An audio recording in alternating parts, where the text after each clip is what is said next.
What is going on, everyone out there in our MNC Hoops Nation? We're so thankful to be live back with you. CJ's kind of laughing at me because this is technically our second time of doing an intro. So, apparently old dad here didn't click go live and just hit the intro video. So this is take two for us, take one for you all. But as I said earlier, we're without Nick tonight.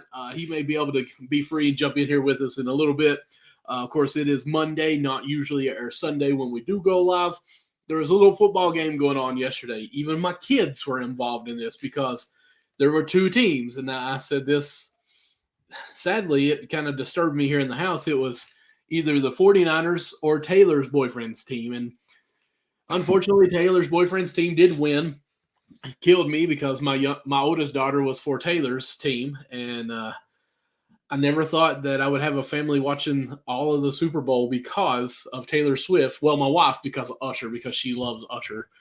It's hard to compete with that, but that's okay. It happens. But CJ, how you doing today? How do you think the football went? And we'll get into the NBA as well.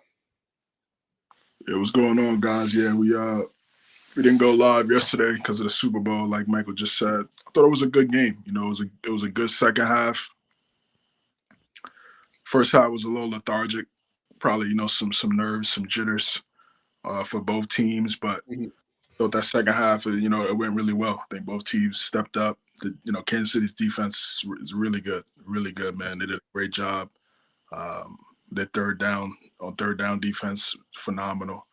Holding McCaffrey to, he really didn't break out and get anything crazy. He had a couple good runs here and there, but no breakaway runs like we're accustomed to seeing them play.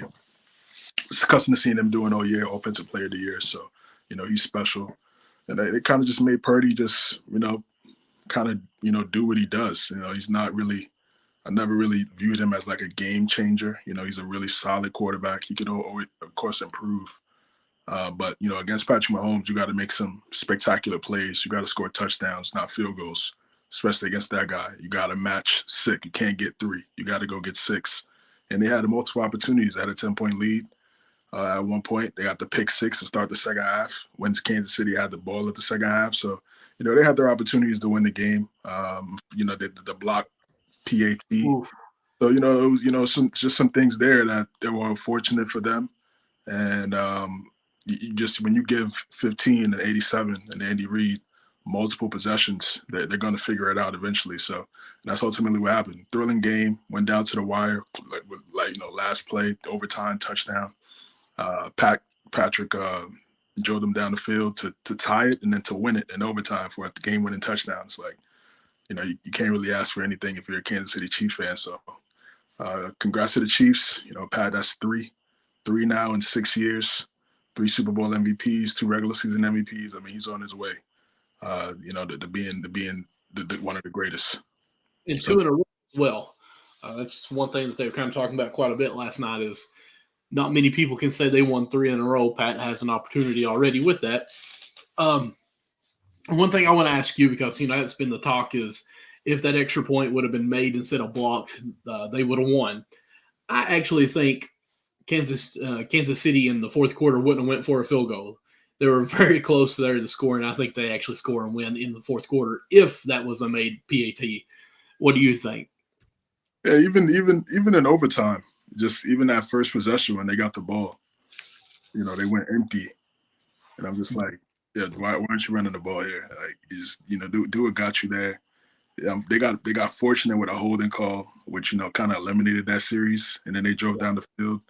And again, they had to settle for a field goal. You just can't do that. A lot of people are questioning whether or not they should have took the ball. I don't have a problem with taking the ball as long as you're aggressive. I mean, it's literally the last game of the season. So fourth and whatever, even if you don't get it that close, even that close to the end zone, you still should trust your defense enough to go get a stop when, Kansas City's offense is backed up on their own end zone. So to just settle for 3 was weird. And then we hear the reports that they didn't really know, that no one on the team really knew the overtime rules. So just bad preparation by the 49ers, and that's why they ended up losing. I mean, this last you got to go for that, man. You got to go for it. Trust your guys. They went for it before, hit Jennings on a play or something like that. earlier in the game. So, I mean, but that's Shanahan. I mean, unfortunately, he had three games with a 10-point lead in the Super Bowl. One as a coordinator, two as a head coach, and he's over. And and again, that's to Brady and Mahomes. So I mean, it's not like he's losing the scrubs, but you just got to get it done, and he hasn't been able to do so. No, and that 49ers is a good team. Guys, we'll get into the NBA. We're just talking about last night. Super Bowl was such a great event. Even if you didn't have a team in it, you probably were watching it because it's the Super Bowl, of course. Great commercials, great halftime show. Everything was honestly really, it was a fun Super Bowl. It's probably one of the more fun Super Bowls I've watched in a while. So I was happy with that, especially with the kids. It was kind of cool to just, we didn't watch the Nickelodeon. That's just weird, but we did have fun. As far as anything, one thing I thought was crazy is the 49ers would have won. Jennings probably would have been the MVP, in my opinion. The second player in Super Bowl history to throw for a touchdown and receive a touchdown pass. So, yeah, I thought that was kind of cool. He had some really big plays as well. Purdy, I think, actually played a decent game. I know a lot of people refer to him as being a game manager or whatever instead of being a highlight. I mean, he's a quarterback. He did exactly what he needs to do. I mean, usually there's a big play. He did what he was supposed to, make the right reads, throw some pace. There was a couple plays that, the pass was there in the end zone for a touchdown, but the defense caught him off of a rhythm there. And you could even see when Purdy threw it, instead of a normal motion, it was kind of let me dodge as I throw. So Tony Romo, I actually enjoyed, but I think sometimes he gets too far and too deep into the game. Like, just let us be fans a little bit, But I think he did some excellent calls on some of the different things. It's a lot of fun having him instead of Buck. Wouldn't Joe Buck usually do those in the World Series and just like, oh my goodness, like that's enough. So next year is going to be Kevin Burkhardt and Brady. So that'd be good. Interesting. Why can't we get the Manning brothers? Nah, I'm good. You want to hear the Manning brothers for a 3-hour game? All right, that's true. So I want to. Is Eli a game manager or is he an elite quarterback? Because I'm going technically game manager. Yeah, I put him up. I got him.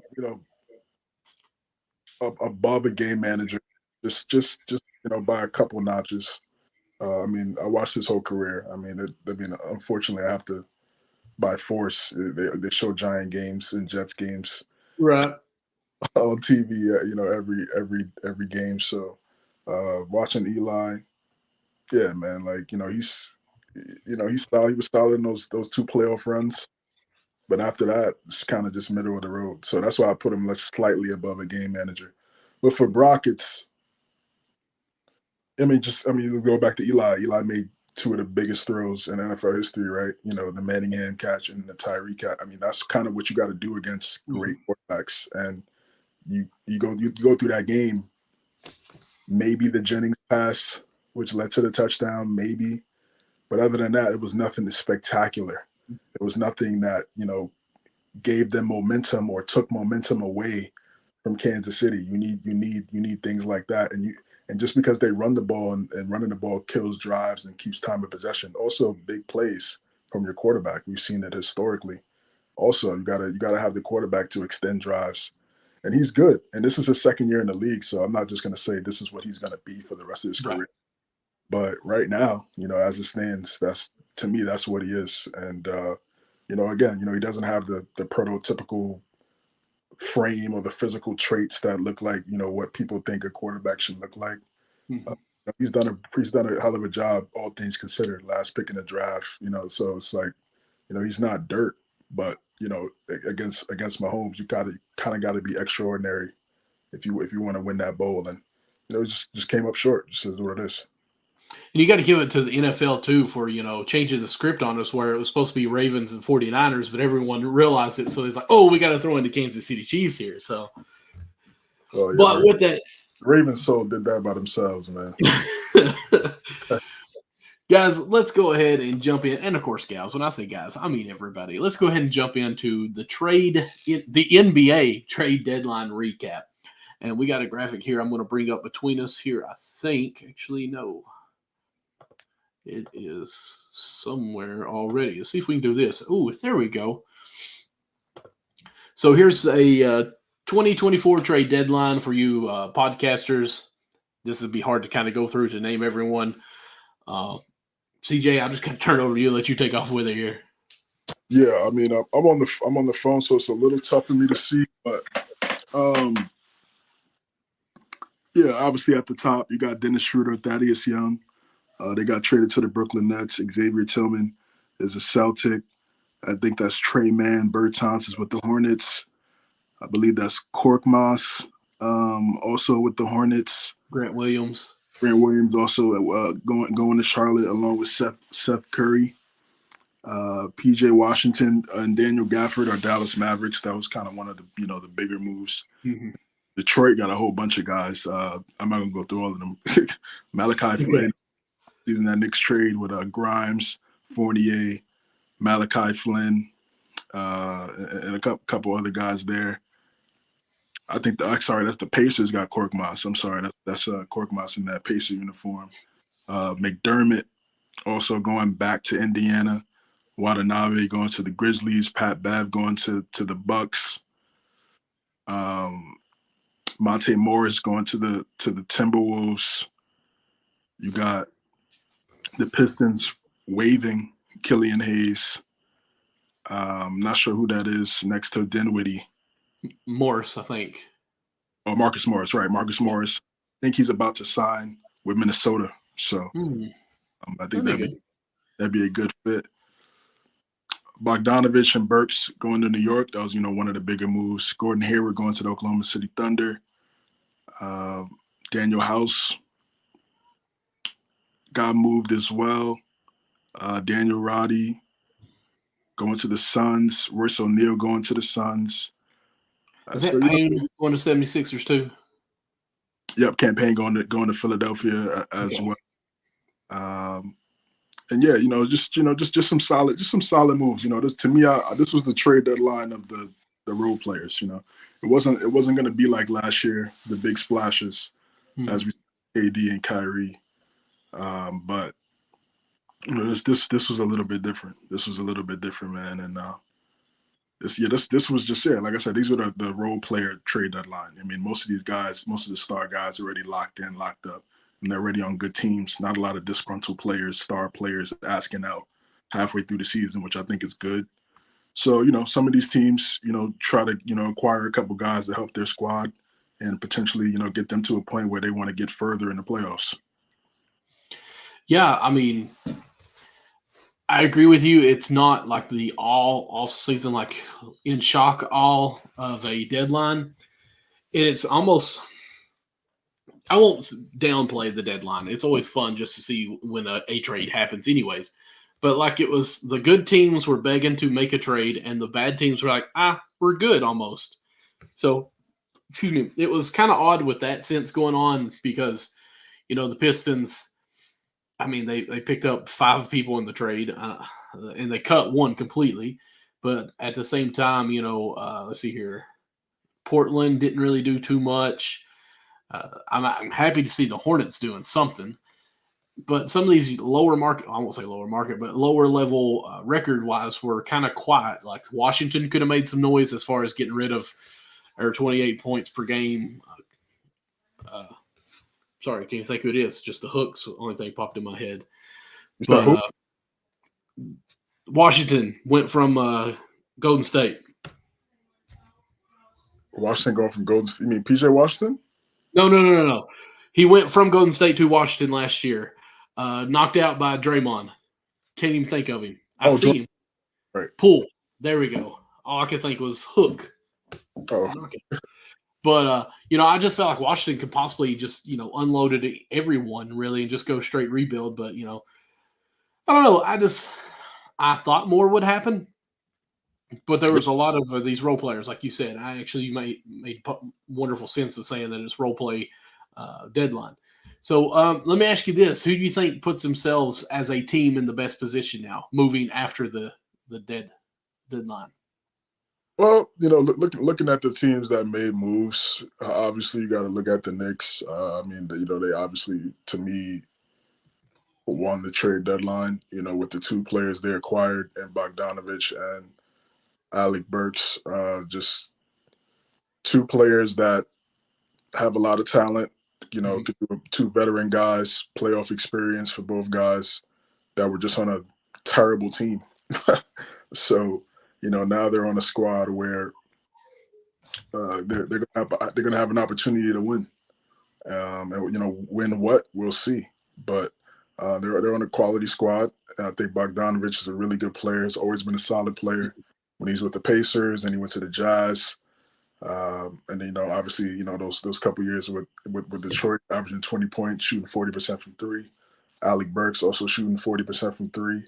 So then now the Knicks have they have four guys averaging 40% from three, and I think OG Anunoby is like 38, 39%. So you got a lot of floor spacers, something that they didn't have last year. Just go back to that Miami Heat series. No one could buy a bucket other than Brunson from outside the arc. Now that's not the case, right? You know, you got some guys that can space the floor, so makes those lanes easier for Randall and Brunson. You can't really double and show. I mean, obviously you want to stunt and recover, but you know, when you know you got a guy in those corners or at the hashes that can knock down that three at an efficient clip, it causes hesitation, and that's all you need for those guys, for Randall and Brunson. That's all they need is a slither of hesitation to get free and create those angles to get to the basket. So I think it's great. It was a great move by the Knicks. Now, the bad part, I wouldn't say the bad part, but it's kind of good and bad. It's like they really don't have a young core. I mean, other than McBride and Jericho Sims. Mm-hmm. But the young players that played, they played well enough to become assets to where the Knicks could get better players. I mean, that's kind of just the best way to put it. They're in a win now mode right now. It'd be different if we were a play-in team. You probably still keep guys like Quickly and Grimes because maybe you think they have some upside. But the way Brunson has played these last, you know, 1.5 years, and in the way Randall has been playing in his 29, well into his, you know, just starting his prime, you gotta get some, you know, ready now type players around those guys. You can't wait. And you know, I think all things considered, I think they made some really good moves. I think they made some really good moves. Alec Burks is solid. You know, sometimes his shot selection is a little shaky. You know, it's 40% from the field. I don't like that. That's not efficient to me. But he does shoot 40% from the three, which is good. Um, I think once Anunoby and Randall come back, you know, I think he'll kind of fill into his role. He does have to play defense. You know, his defense is a little shaky at times, and this is just experience from when he was a Knick a couple of years ago. So, you know, I watched him a lot. And you know, like I said, he's a solid player. He's a kind of a streaky type scorer, but he's efficient when it comes to the 3-point line. If he's able to knock down his threes, play some defense, that's all we need. You know, we don't need you to, you know, go crazy. I think they have to understand they're not in Detroit anymore. You're not gonna get the same type of looks that you got on the Pistons. This is a completely different squad. You know, the shot hierarchy is completely different, even with Randall and Anunoby being out. So that's what he has to worry about. I think Bogdanovich is kind of used to that because he played with Donovan Mitchell. He played with Gobert, Oladipo, back when he was in the Indiana. So he knows he has to be able to space the floor, play defense. I think it was a really good pickup. And you know, I think they're going to help our bench. I think they're going to help our bench. It's going to take a little while to develop some chemistry with the guys there, but I think once that happens, I think we'll be fine. But you got to play defense. I mean, going back to that game against the Pacers, and I know we didn't have any of our centers in that game. Hartenstein, Sims, and obviously Robinson was out. Had Taj Gibson out there. I mean, yeah, seen a guy that we just picked up off the street like 3 days ago, damn near, to go, be a starting center. That's not his life. I understand all that, but and they're just getting to the team. They're just getting acclimated. But you got to be able to play defense. You don't want to have a big discrepancy when it comes to starting minutes and second unit minutes when it comes to defensive effort. So that's it for me. When it comes to the Knicks, like I said, did a great job. I wish Grimes the best. Obviously, Fournier he came out with a quote today saying he was excited to be out of New York because he wants to play. He wants to play. I don't blame him, man. He's gonna play because the Pistons they're not good, so it doesn't matter if he doesn't play defense because he's gonna put up a bunch of shots, and just put he's gonna get some tape. He's gonna get some tape for a team he can possibly go to a contender next year. Still getting the bag. and he's going to get to go play basketball. So, people obviously are going to take what he said out of context and things like that, but you just got to look at it from his perspective. He wasn't playing, and the reason why he wasn't playing with us was because he can't play defense. I mean, anybody with eyes could see he can't guard a soul. So you're unplayable, especially with Thibodeau coaching. I mean, unless you're Randall, you get a little bit of leeway if you're not the best guy. But for him to be a 7th, 8th player, you got to be able to lock up. And but yeah, so he's going to get some shots. Grimes teaming up with one of his former teammates at the University of Houston. I'm blanking on his last name, man. I'm blanking on his last name. I don't want to mispronounce it, but yeah. So that's good. He's also going to get some opportunities, get some shots up, and score and do some things there with the Pistons. I'm excited to see that. I try to catch a couple of Raptors games and watch Barrett and IQ.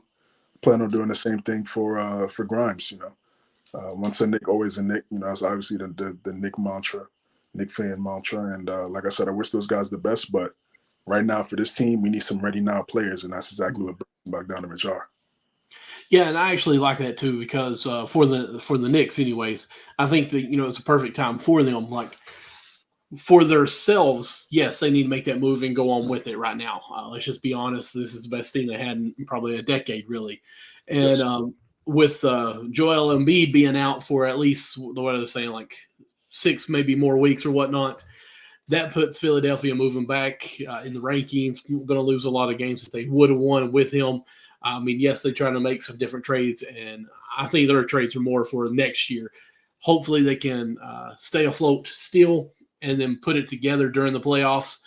But I think this is kind of plan B for them. Like, hey, if it doesn't work out, we've got our guys. Maybe we can get them in here and re-sign them, keep them for next year for the 76ers. So I do think 76ers now get a bye for this year just because Joel Embiid his injury.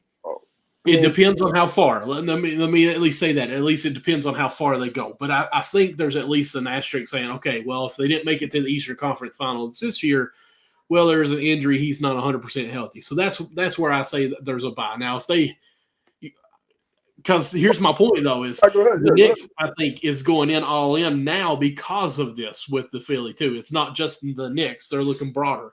The Heat didn't really make any noise. I mean, they made a trade before the deadline by acquiring or getting rid of Lowry and acquiring Rozier.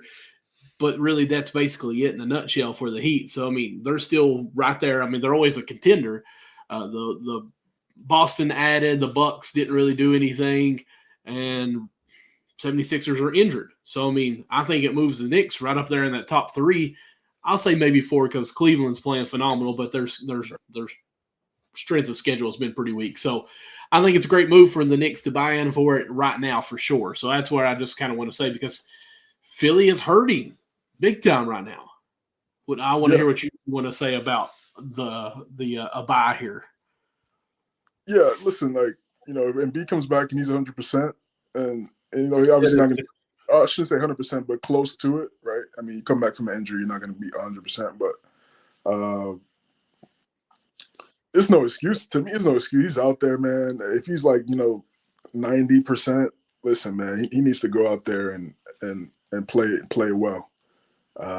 He's one of the best players in the world. He's clearly the top 2 player in the East. I mean, him and Giannis, however you want to. So, and for him to not even sniff a conference finals in a decade, this is his 10th year in the league. I mean, that's kind of wild. That's kind of wild. So, yes, he has to be healthy. And there's no doubt about it. He has to be 100%. But if he's out there, the expectation should be play well, dominate, do exactly what he's been doing, and bringing in Hield, I think was pretty good. I mean, they need the more floor spacers, the better. He could come off the bench. He's not a great defender, but he could come in, be a kind of a spark plug for that second unit. He's going to put up a lot of shots. He's one of the best 3-point shooters since he's been drafted. I mean, he's right up there with Curry and Dame in terms of 3-point makes. So he's definitely a bucket when he was with the Pelicans, the Kings. And then obviously with the Pacers, you know, he's gonna fill it. He's gonna knock down shots. That's what he's been doing. He did it at Oklahoma, so that's in his DNA. So I think that was a good pickup for them. But overall, for the landscape of the East right now, and you know, we'll kind of talk about that a little bit more in depth probably later. But the Knicks are hurt. Randall and OG Anunoby are out. So you know, the guys that the Knicks have, that's what I'm saying. You know, bringing in Burks and Bogdanovich, they're really going to have to play well now, quickly, because you know there really isn't a lot of room for error. They got to step in and make an impact, and that's why I go to defense, because it doesn't matter where you go, you should be able to play defense. And you know, we were one of the best. You know, at the time before the OG Anunoby injury, he's out for 3 weeks with a minor elbow surgery. He has some bone spurs in his elbow. So you got Randall, and so you got pretty much your front court out, and your Robinson too. So your entire front court is out. Thank God Hartenstein is playing as well as he's playing, right? Because that'd be crazy. So you lose your entire front court, and they're still somehow fourth in the East. I mean, a lot of teams can't say that. Also, so right now we're ninth in half court defense efficiency, but before we were third. Obviously, Cleveland is top three right now. I think, you know, when they're bringing back Mobley and Jared Allen guys back, of course that's going to help the defense because of what they do. So you know, we have to be able to at least stay at that top 10 range for now until we get Randall and Anunoby back. The Bucks are hit and miss. I mean, they got Beverly, and I mean, we kind of just dive into that and mix it into what, you know, the recap. Beverly was cool. It's a cool pickup. You know, he's not a world beater. He's not. I mean, is he a good locker room guy? Sure. Is he a good energy guy? Yes. Can he knock down a three here and there? Sure. He's not the same defender he was in Houston or was with the Clippers. But you know, he's a good guy. He's a good locker room guy. He's gonna play tough. He's gonna play hard. He's gonna bring energy.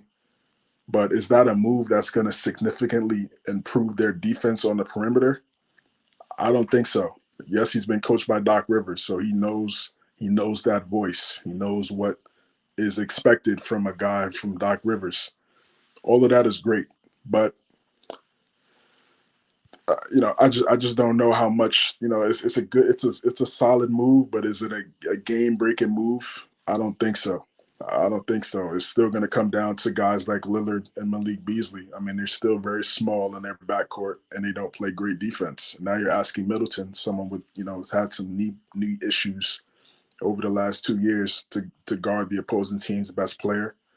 Giannis doesn't really do that from a perimeter standpoint. You know, he's not, as we saw last year, like, you know, he didn't even, you know, accept the challenge or just tell Budenholzer, you know, I'm going to guard Jimmy Butler. I mean, you see this guy putting up 37 in front of your mans and Drew Holiday, you know, and you're a defensive player of the year. It doesn't click to be like, yo, let me guard this guy. So obviously it's different when it comes to, you know, Giannis when it comes to that. So their defense is tough. Brook Lopez getting a year older. You know, he's good. He's still really good. He's getting a year older. So they have to work on some things. And then their late game IQ, situational basketball at times were questionable. So yeah, you know, the East it's Boston, and then I think it's everybody else. I mean, I think, you know, it's not really my bias speaking. I think if we're fully healthy, I think we're probably the second best team in the East, fully healthy, because of the depth and how well we were playing before everyone got hurt. That's me, but we're not healthy.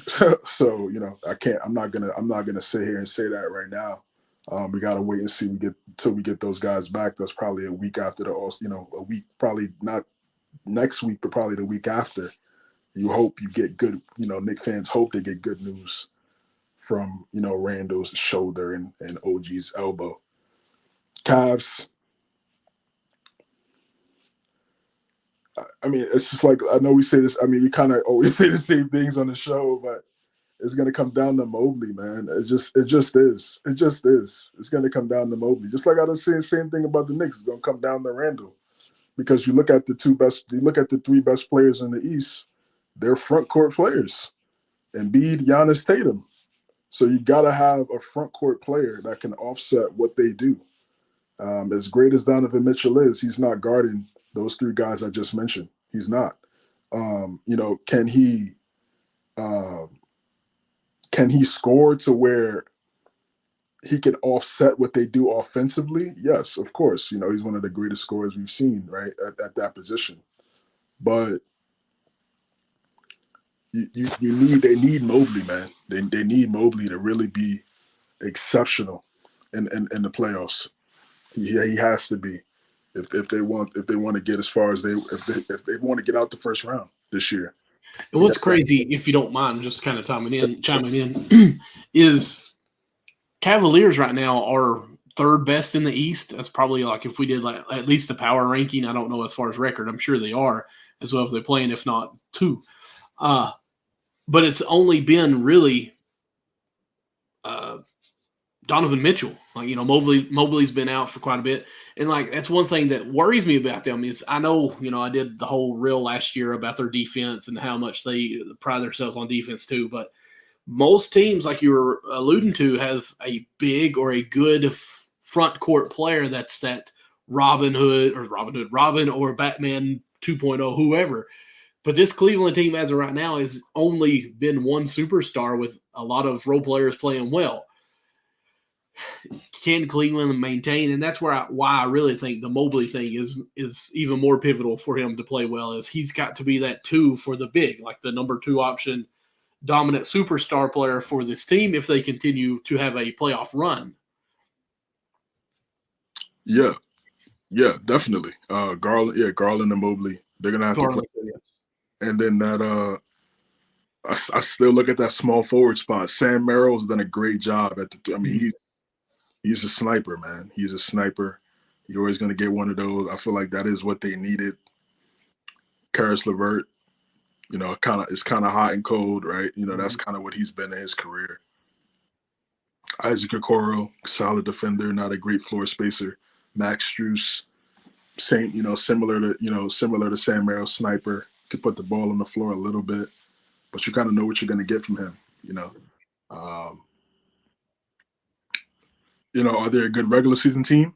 Yes, but can that translate to the playoffs? I mean, based off last year, right now the answer is no.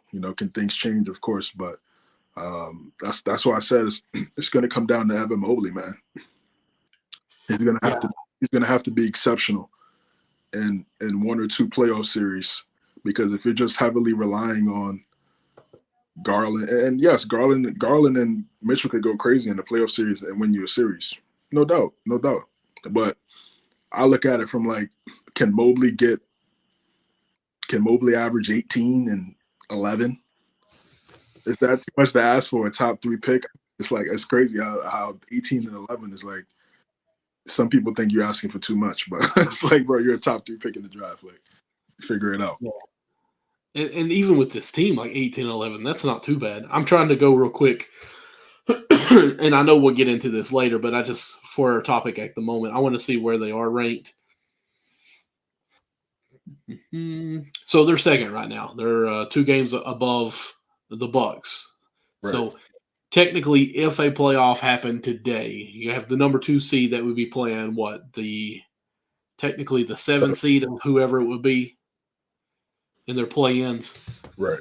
So theoretically, it would be the Magic. They're the number 7 seed right now. So yeah, I mean, I think it's a great series.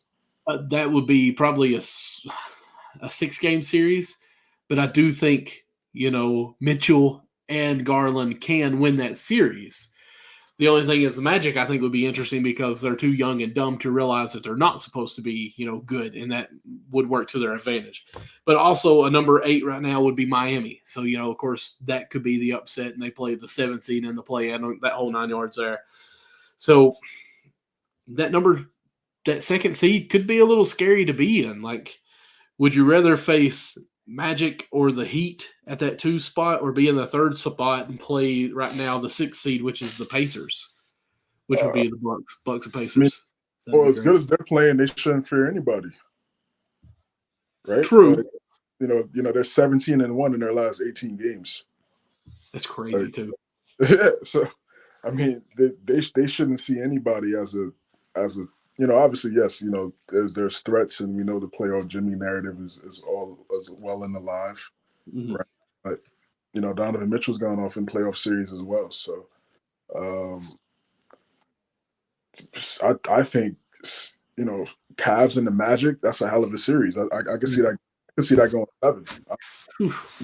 I can see that going 7 because they got the front court guys with France and Banchero. They Mhm. got solid guards, Cole Anthony, Suggs. If Jonathan Isaac is healthy, Wendell Carter, Markel Fultz, they got some guys over there too. So that'd be a hell of a series. I think that's a 7-game series, and they'll have that 7th game in at the I think it's Rocket Mortgage now. They call us not the Q anymore. So I think you're right. yeah, so they should like even against Miami, and I know Rozier's hurt with the sprained knee. Jimmy's out because of personal reasons, and I mean, but I think most people would probably still pick Cleveland in that. I mean, right now, like Right. anything could change in 6 weeks, but right now, I think uh, a smart man would pick the Cavs. Yeah. That's just my opinion. That's just my opinion. Right. Yeah, like I said, this trade deadline it was calm. It was calm. Mhm. The Thunder getting Gordon Hayward. People kind of making hype about that. I don't see what the hype is. I mean, this guy really hasn't been healthy since that horrific injury in Boston 6 years ago. So that's kind of just what his career has been. Excellent year at Utah. Excellent last 2 years with the Jazz. I thought he was going to be an All NBA guy. I thought he was going to be excellent. But like I said, injuries happen. Then he goes to the Hornets and takes a bag. Listen, making 30 per, and in a city in a state with no state tax. I mean, I take it too. You know what I mean? And Absolutely. especially after everything that happened with his leg and his ankle, you take that money in a heartbeat. But it just didn't work out there. Clearly, we just saw Mitch Kupchak step down as the president of basketball operations. So they're making a full blown transition over there in Charlotte. So it was good that he got up out of there. And he helped the Thunder when he gets healthy, which is always the phrase for him. Sure. But again, can he stay healthy? Like that's just what it's been for Gordon Hayward. I like Dallas's move. I mean, they needed some size. They needed Mhm. some in the front court. PJ Washington, Daniel Gafford. They already have Derek Lively there. That they just need a couple bodies on Jokic. Just a couple bodies. You got your 2 dynamic scores. Cool. But you need a couple other guys to just offset some things. Situation with Grant Williams, there's been some reports that he kind of rubs some teammates the wrong way. Mhm. I don't know. I don't know the validity and all that. Of course, as soon as guys get moved, that's when the stories come about. It happens all the time. So I don't know Well, how I do think it was weird though, because Grant Williams is one of the players that they were kind of passionate about in the offseason. But at the same time, too. Like, yeah. But at the same time, I do like the PJ Washington one because he's Kentucky, but 2 because he's more versatile of a player instead of Grant Williams. Like he does have some range. I don't want him shooting too many threes, but at the same time, I'm comfortable with him having the ball. Kind of what we expected from Christian Wood last year. At least PJ Washington has proven that he can do that at Charlotte. So I mean, putting him on a stage with some better players, we might see a little bit of a breakout in PJ Washington on the post, in my opinion. yeah, I hope so. I mean, he's been on poverty teams his whole career. So this is the best team he's ever been on. We'll see if he's able to capitalize off it. I think he's coming up on. I think he might be a free agent. I think he only signed a 1-year deal with the Hornets last year. So I mean, he has ample opportunity to make a lot of money right here. I mean, you're playing with Luka Doncic. Knock down your shots. I mean, I know you say you don't want to take a lot of threes, but the way they play, you gotta be able to shoot a lot of threes. That's why Grant Williams got packed up. He wasn't shooting well, and then everything else, the defense and stuff, just wasn't there. That's for me. That's one of my pet peeves. I hate players that even though they're not shooting well, they stop playing defense. It's like there's still another side of the court where you can make an impact. That's But keep going. That's like common sense, and for some reason, every player forgets that. Like, yeah, they forget that, and you can make so much more money. Like I said, look at OG Anunoby, bro. Like he, he's always been a pretty good shooter and a defender. I mean, he's about to make like $35 million to $40 million in extension next year. Like even with all the injury concerns, so it's like why not give that effort on the other side of the court? So PJ Washington, yeah, he brings some versatility. I saw Nick tweet that out. As soon as they made the move, he's versatile. Could guard 4s and 5s here and there. I think it's perfect. He could kind of just play into that 4 spot because they already have 2 solidified traditional centers in Lively and Gafford, so he doesn't have to play out of position.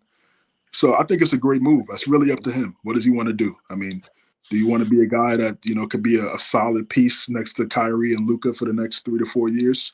Or you kind of just want to just be a good player here and there and be a journeyman?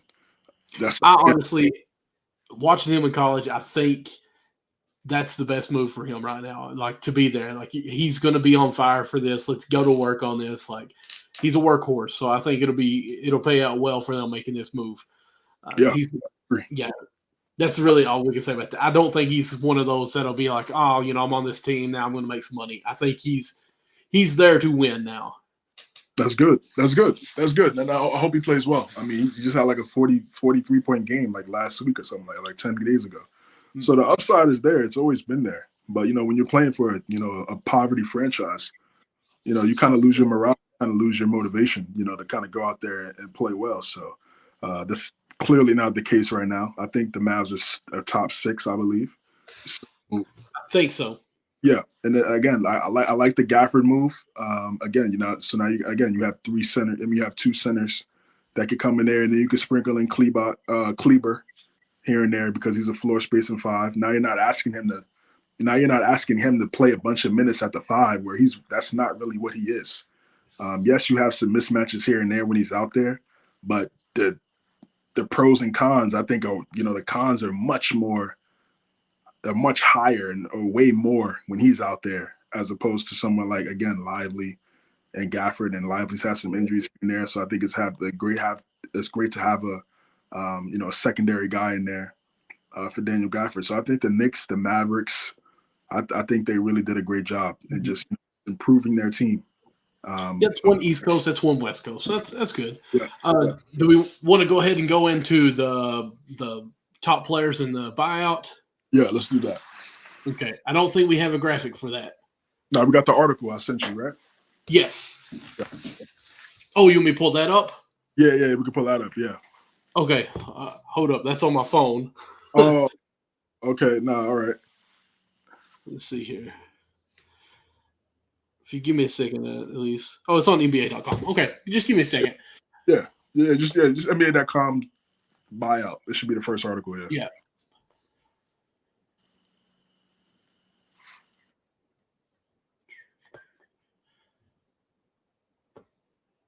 Let's see here. That's probably it, ain't it? Yeah, lucky there. Okay, top 10 potential targets on the buyout market from the NBA trade deadline. Of course, this is on NBA.com, we already alluded to. And the first one on this list, 2 of them are Hornets. CJ, how do you feel on this? And I don't want to try to say Bertans, I'm pretty sure. Davis Bertan, is that right? Or Bertans? Bertans, yeah. Yeah, that's what I was thinking. So, I didn't share it. That's why you had no idea what I was talking about. Here we go. That's not it either. Try this again. Share my screen. Top 10. Here we go. Boom. So the Hornets have a couple players on this top 10 already. Much like Harris is talking about Bertans to become unplayable when he's stopped hitting threes for the Hornets. And let's see here. But talking about how someone may still take a chance on him because he couldn't defend and lack of a mid-range game. It was kind of hard to hide him on the floor is what it talks about. But he's the number 1 on this. I'm assuming it's 1 as in the most likely, or is it going the opposite way, like 10, 9, 8 down? Yeah, I mean, I'm not sure how he wrote it, but I mean, I think it might be the 10 best. I don't know if it's from best to worst. I'm not sure, or most likely to be bought out. Right. That might be it. But yeah, just talk quickly on Bertans. Yeah, I mean that that little short description there fits it perfectly. Right. Not a great defender. I don't know what happened to his shot. I mean, after he got paid, he lost his jump shot. Mm-hmm. He was a great shooter for the Wizards for a little bit. I don't know what happened. I have no clue what happened. He got that extension and just forgot how to shoot. So, for one of these teams out there, could they use him? Sure, but are you getting the same guy? That's the thing. So I'd probably, if it was me, I'd pass. I would pass. Oh, yeah, that's why I was saying that. Like, when it said 1, I'm like, well, I'm not really for sure I'm following this one here, because number 2, we'll kind of go ahead and go there if you want to, is Seth Curry, again, another Charlotte Hornets. And, of course, the way the article writes here, it says, much like Fournier, Curry brings a shooting presence, but he's way past his peak in the department. I feel like it's a little strong. I mean, yes, he's on the decline, I guess we can say. But I do feel like, even as it goes on, talks about his skillful with ball handling, just the playmaking that he does do. And he's not bad on defense. Like, he's pretty good with defense, in my opinion.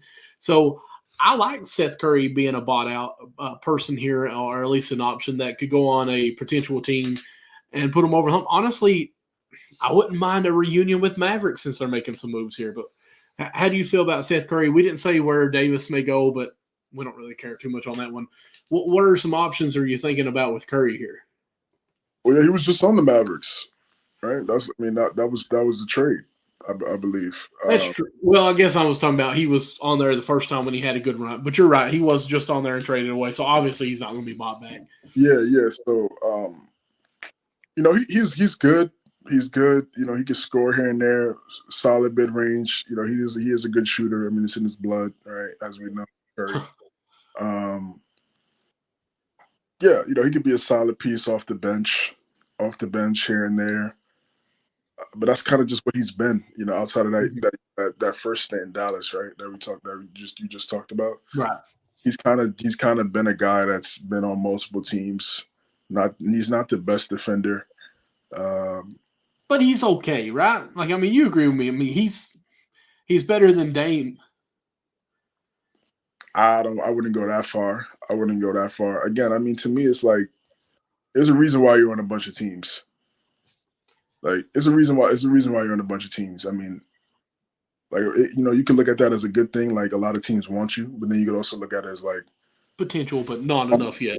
Yeah, that's the reason why teams keep getting rid of you, right? So yeah, he's good. He's good. The right team, the right situation. I think he could be solid.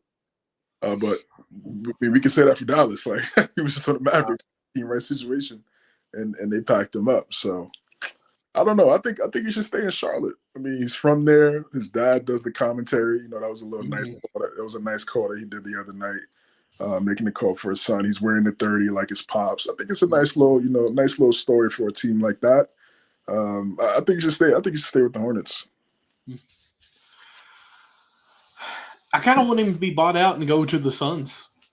I mean, someone that can shoot off the bench there. You don't have to be too creative as far as ball handling, which he's good with that, but, give you a couple of minutes, easy buckets off the bench.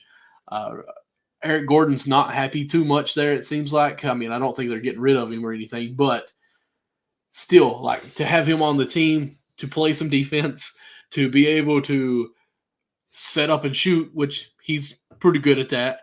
I think it would be great playing off Booker and KD as well. Well, they just brought in Royce O'Neal to do exactly what you said. So he plays much better defense than Seth Curry. Okay. You're right. Yeah, that kind of fills that void. Yeah. Forgot about O'Neal. Where could he go then? Seth, I mean, listen, bro. What's wrong with I think, listen, just stay there. I mean, I guess he's not technically ring chasing yet or anything like that. Nah, man. Put up some shots. Put up some shots. Go ahead. I mean, you're gonna get a lot of shots in Charlotte. Like I said, he's from there. Like that's just the crib. Obviously, Brandon Miller, LaMelo, and LaMelo. I'd honestly shut LaMelo down. There's no point in playing him. They suck. Get a top All right, pick. go ahead. I'm sorry. Oh, you're good. No, you're good. Okay. Number 3 on this list is Evan Fournier. Of course, now is with the Pistons. He was a starter for your Knicks for the past 2 years, or just 2 years ago, and then swiftly fell off of favor, mainly because of his lack of defense. We all know this about Tim. If you can't, or Tom Thibodeau, if you can't play defense, you don't play. He has barely touched the court since. If nothing else, Fournier has plenty of energy, and maybe with a strong defensive team that needs scoring, such as the Timberwolves, Fournier can become a useful tool, should be, if he is released there. How do you feel on Fournier? Real quick too. Yeah, real quick. I want to say Kyle Lowry's with the Sixers, right? That was one of the big moves. That's right before they get to the list right there. Kyle Lowry's with the Sixers. I think that's you tell me about that move. You've seen Lowry much more than I have. I like it for him because Lowry still has stuff left in the tank. It's just we needed more out of that spot. I think Rozier can give us a little more of that. For him to go to the 76ers with Buddy Hield now, and I'm about to say quickly, but Maxey, like he doesn't have to do much other than just basically run point guard. Old school point guard. That's the mind frame I think he needs to be in, and he's good. He'll still give you a 90-mile-per-hour running fast break and just pull up and hit a jump shot from like 29 feet out for 2 instead of just a little back further for that 3. He'll get you some buckets still, and he's a good energy guy for a locker room. He's always smiling, always happy, unless he gets benched, then he got upset. But I think it's a good move right now because, again, 76ers, they don't know what they're doing. So this could be a transition of, hey, let's get the ball up, if he averages 8 to 10, well, let me back up a little bit, 6 to 10 assists coming off the bench. Let me back it up a little bit more since he'd probably be off the bench. If he comes in and gets 4 to 8 assists, that's good for him in those times. I was thinking starting. That's why I'm backing up. I'm trying to be more realistic on it, not over-exaggerate there. If I'm Lowry, I'm coming in being the best wingman ever. Like, I could care less if I score. I'm pushing the pace of this game and passing it out to those guys, getting them going, say, hey, good shot, keep it up. I'm being that veteran guy where I'm trying to build up everyone because we're in a big stint for the 76ers where we don't know how they're really going to pan out. I don't think it's like sinking ship here, but you might have a couple holes in the ship that you got to fix and try to get through until you find land here. So I think Lowry is actually a good pickup for them. You bought the contract, so you didn't lose anything here. If it don't work out, it's not that bad of a loss. But I think Lowry's a good move for the 76ers. Yeah, I agree. I agree with everything you said. Then you got Dinwiddie with the Lakers. Calm move. Nothing too crazy. He's not a great floor spacer. He's not a he's not. What happened? I said, no, he's not like a good floor spacer. Like, the Nets loved him there for a minute, but he wasn't really that big perimeter threat. And the Lakers need nothing but that, right? Yeah. They need. It is more defense, but they need both. They need shooters and defenders. They're still not a great 3-point shooting team, despite bringing in some guys like Taurean Prince and obviously we haven't even seen Gabe Vincent all year. So maybe he's supposed to come back. Who knows? I don't know about these former Heat guys. They go to the Lakers and they get injured. It's kind of wild. Kendrick Nunn obviously being an example last year, but yeah, he's solid here and there. He's a good playmaker. He's definitely a good playmaker. I'll give him that. But he's not efficient. And you playing with LeBron and AD, you got to be able to space the floor. Plain and simple. I heard Darvin Ham talking about some potential 3-guard lineups with him, D'Lo, and Reeves. I'm like, well, he's going to have to be the defender in that 3-guard lineup because and he's going to have to play defense, bro. He's been on a bunch of teams right now. With the Wizards, with the Nets, the Mavs. He's been on like 3-4 teams in the last 3 years. So when is he got to figure it out? Like, what are you gonna like? How do you want this this to play out? He got hurt, tore his ACL. He had a really good stint with the Brooklyn the first time when it was him and D'Lo. So, he got some chemistry with D'Lo. So I think, it's a solid move. It's a solid move, but when you're playing with Brown and AD, you got to shoot. That's just what it is, man. Unless you're Vanderbilt, right? I mean, he's kind of a guy that doesn't necessarily have to do it at times, but if you want to get more minutes, you got to space the floor. So that's really what's going to come down to for him, and we'll see what happens. But I think it's a nice pickup. It's a nice pickup. It's not a world beater, but he's just a name. Yeah, it's a potential kind of pickup. Yeah. We don't know what's going to come from it. Dinwiddie obviously is a good player, don't get me wrong, but at the same time, I feel like this is a poor man Westbrook in a way, like as far as, the style. And again, a very poor man. So I don't know the vision there. Like Dinwiddie is kind of a driver, really, more than a jump shot or a catch and shoot kind of guy.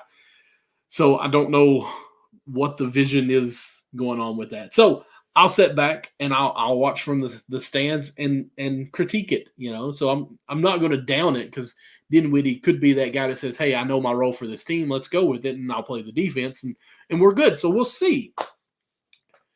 But go ahead. No, I'm saying yes, we will. We will see. Yeah. But yeah, back to Fournier. Like, yeah, listen, Fournier's. I like him to Minnesota. I like that move to Minnesota. I mean, they're picking up Marcus Morris. I think that might be a better fit for them, because he has some length and some size there. So if they do pick up a guy like Marcus Morris, I think that'd be much better. But he could go to any one of these teams. He was a 40% 3-point shooter with the Knicks for a little bit. So I'm not against that move. Or he could stay in Detroit and put up some good tape for a team in the offseason and go to a contender in the summer. I just think either way, I think he'll be all right. I think he'll be all right, man. And he obviously wants that opportunity to just be able to play.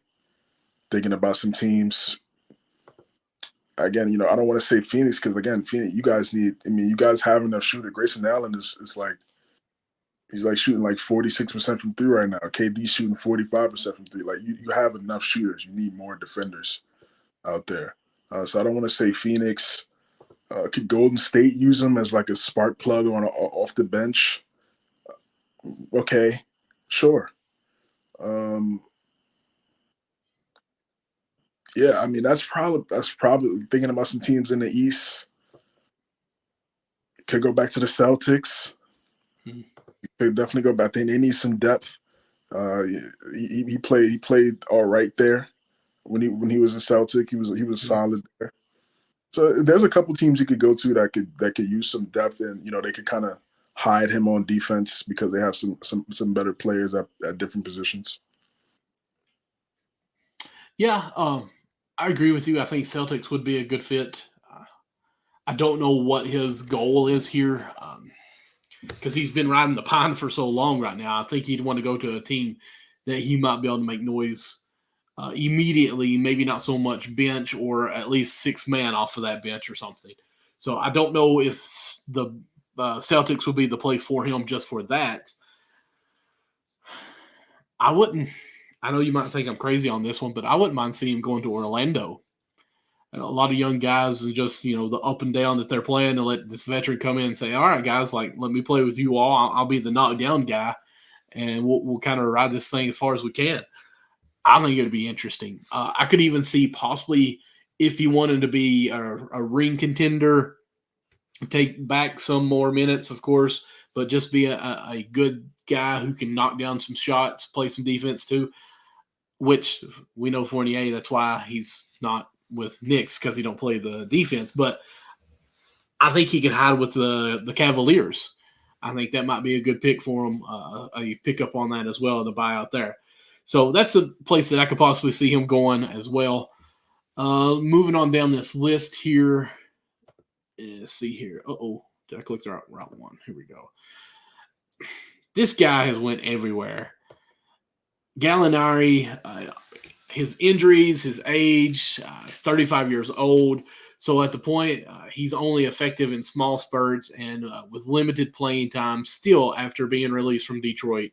He can space the floor, and would be useful for a contender craving a distance shooter. Of course, that's me. That's not my words. That's me reading straight from the NBA.com, whoever wrote this article. How do you feel about Gallinari? Where are you back? I'm on the other screen. Yeah, listen, he's like 36, 37. I think he might be. According to the article, he's 35. Oh, he's 35. Okay.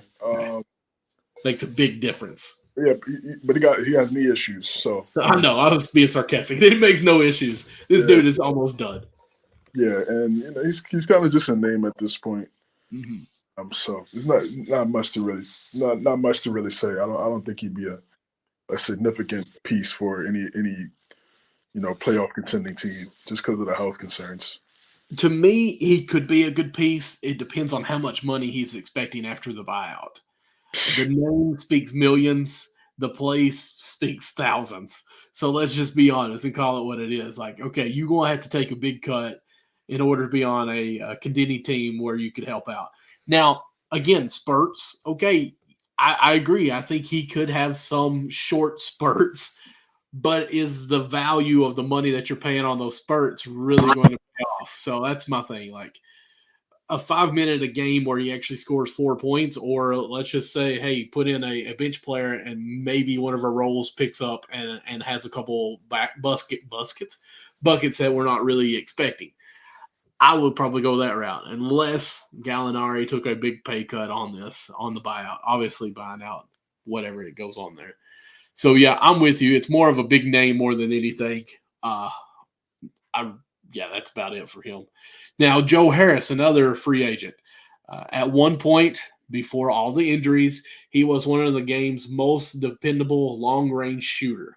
But he has played only one full season since 2021, and one-dimensional player are stuck with the dimension goes sour. Detroit waived him, and the demand for him might be mild. How do you feel on Joe Harris? Yeah, well, I mean, just injuries, man. It's unfortunate. I mean, he was sniper with the Nets, even with the Cavs for a little bit when it was him and Kyrie back in the day. I think even before Braun got there. I think he was there. I think that last year before Braun got there. I think he stays a free agent. I don't see him getting picked up by anybody. Unfortunately, I think I agree with you. Now, the next name I think you might be interested in, of course, number 6 on the list, Killian Hayes is a free agent. Number 7 pick overall in the 2020 draft. Is just 22, which gives him the benefit of the doubt. Can he still grow as a player? Perhaps. He started 31 games this season, and before releasing him, the Pistons gave the combo guard ample chances. His poor shooting doomed him anyway. Someone will take a chance. Take a chance of which Hayes will start running out if he doesn't ace his next test or two. Interesting word how they went with that. What do you think, Killian Hayes? Like, I think this might be a move for Orlando just to put them in there and say, hey, like we'll take the chance and just see how this really runs out. Since you're so young, maybe you'll put it together. I mean, they took some other players. I'm trying to think who was the horrible free throw shooter for Philadelphia that went to to Orlando and had a new career rejuvenated. Markelle Fultz. Yeah, Markelle Fultz. Maybe say, hey, we can work with you, put you in it with what's going on, and actually blossom out here a little bit. I don't know. That's just me spitting. I feel like it'd be too much role or too many special players, skilled players on that team. Where do you think? Yeah, Orlando, they have too many guards. They have way too many. I like the Spurs. I mean, I think the Spurs they need a point guard. Potential and waiting. Yeah, they need a point guard. That's actually a really good one. You're not paying a substantial amount of money to get him. He's a free agent. But he's young. He has upside.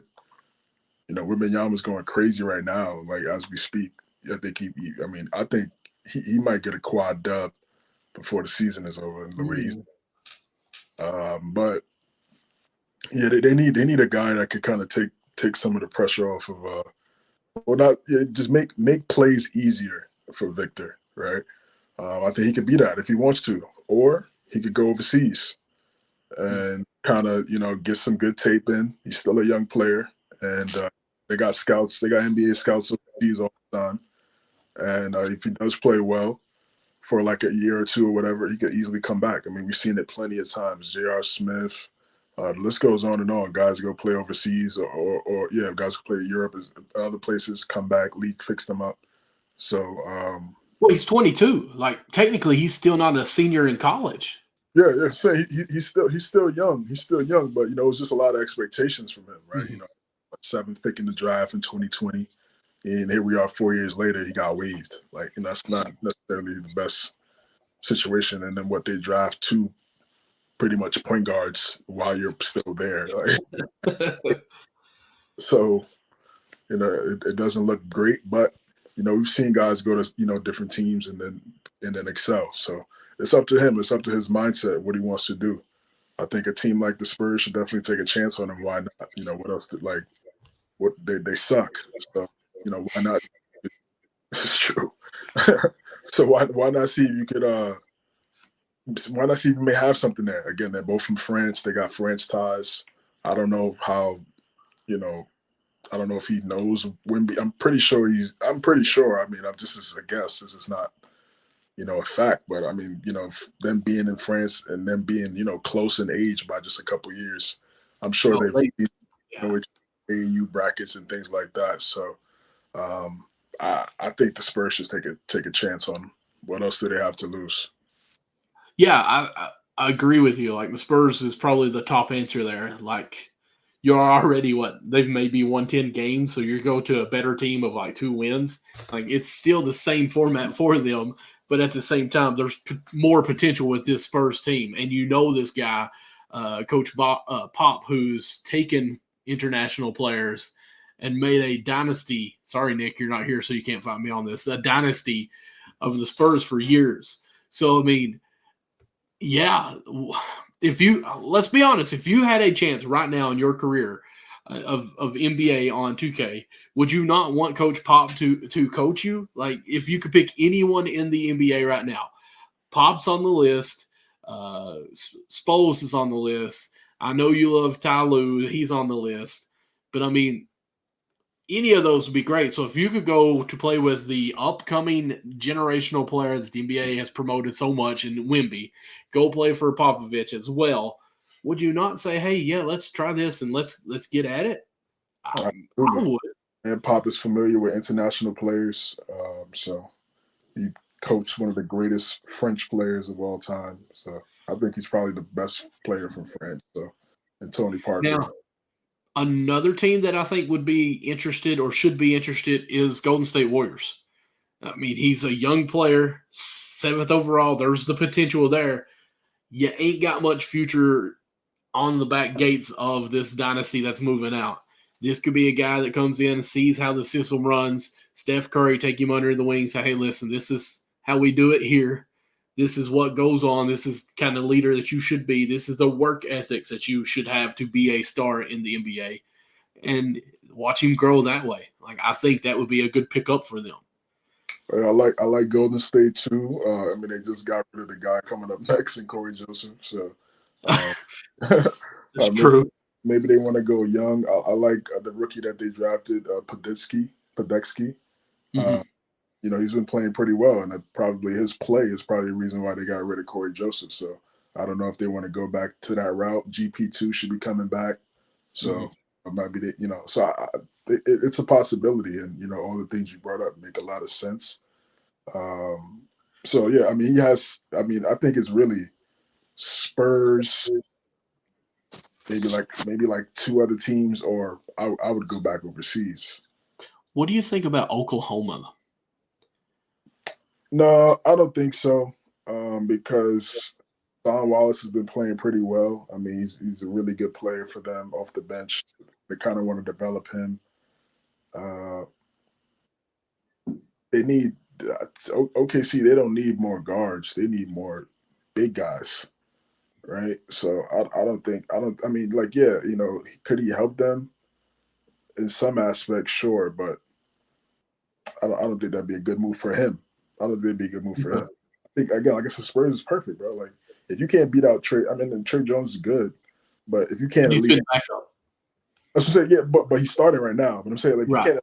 can't at least battle with him for that starting spot, then again, like I said, you should probably go overseas, like, and just work on your game and figure it out. I mean, there's nothing wrong with that. All right, moving on down. Of course, you said Corey Joseph is a free agent. He's quick, clever at point guard, who has backup potential. That said, there isn't much of a demand right now for that position. If something opens for him after being released by the Golden State Warriors, however, he'll get the first call. Okay, so it's kind of just like a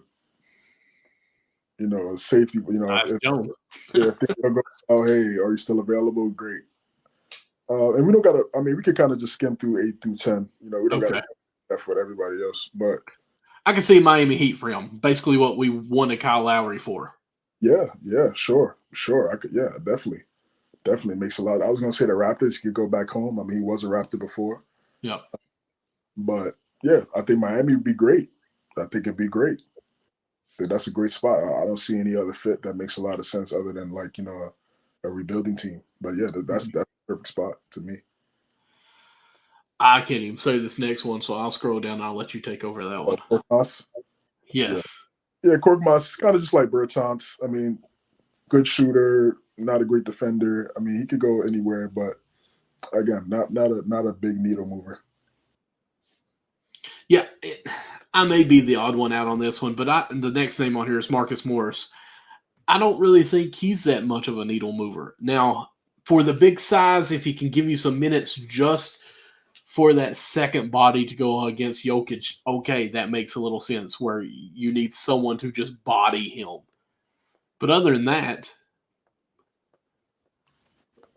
what do you think? Yeah, I mean, listen, he hasn't been that good since. I mean, he's good. He's good. He's a solid scorer. Right. But he hasn't been what he used to. Like when he was with the Knicks for that cup of coffee, Mm-hmm. and those Clipper years. So he's kind of been hot and cold. Kind of been a little streaky here. I thought the Sixers would have been a nice spot for him. He's from the Philadelphia area, but also obviously that didn't work out. Like I said, I like Minnesota. You can kind of you can score for them, come off the bench. If they need 15 points at a specific night, you can do that. So that's probably what I would do. And I think a team like Minnesota would probably be best. Of course, the last one on the list is Thaddeus Young. Of course, he's aging gracefully. Young remains an athletic forward who brings seasoning and knows his limitations. Brooklyn will reportedly release him. Of course, this was, I think, written 2 days ago. Career shooting at 50%. I actually like Thaddeus Young. I still think he's a 10 and 10 on any night that you needed him on. Come on, bro. I know 10's a little extreme, I think. You don't think he can go out there and get you 10 rebounds? You're thinking about Thaddeus Young from the Pacers, man. Maybe I am. Maybe I am showing my age here. Come on, bro. You don't think he can go out on the game and get you 10 boards? Let me take away the points. Let me at least do the 10 boards. When's the last time he's done it? But on a different team, he might have more of a passion to do it. Leave me alone, okay? I liked him back there in the Pacers, okay? Yeah. I want to only see him as that. Yeah, he's a good veteran guy. I mean, that's how I see him right now. I mean, he's a good veteran guy. It depends on what he wants to do with his career. If he still wants to win, he'll go to a solid team and contribute a little bit. Maybe every once in a while he might have a game, as you just said, or he could kind of be like that player coach, and then maybe because we've seen a lot of guys, they're older, they're sitting on the edge of the bench, but they're kind of that player coach, and they transition into a coach later on. So I don't know what he wants to do. I mean, he was just with the Raptors, so I kind of thought that's the team that was like that. That's kind of what they were, but because of money and things like that, he had to be moved. So I don't know. I don't know. I wish all these guys the best. I wish guys the best. I'll just leave it at that. Yeah. I can't even think of his name. Played for Miami that I talked about so avidly. Avidly, that's not anymore. They retired his jersey this year. Oh, Haslam. Yeah. Haslam, like we need the Haslam back in Miami, which of course he's on the team still doing different things, but maybe Thaddeus has turned into that role, I guess. There's nothing wrong with that. No, absolutely not. I mean, Haslam made all kinds of millions doing that, so yeah, totally fine. I think one of the problems in today's NBA is lack of veterans. So, it's like you draft a 19-year-old kid, 5 years later, he's still 24. Like, it's not old. Like, so, I mean, we just talked about who was it? That's 22. Killian. 22 years old. Been slut. In the league for 4 years. Yeah, it's crazy. Here's a man that's been in the league a little bit longer than 4 years as we come up with our next topic.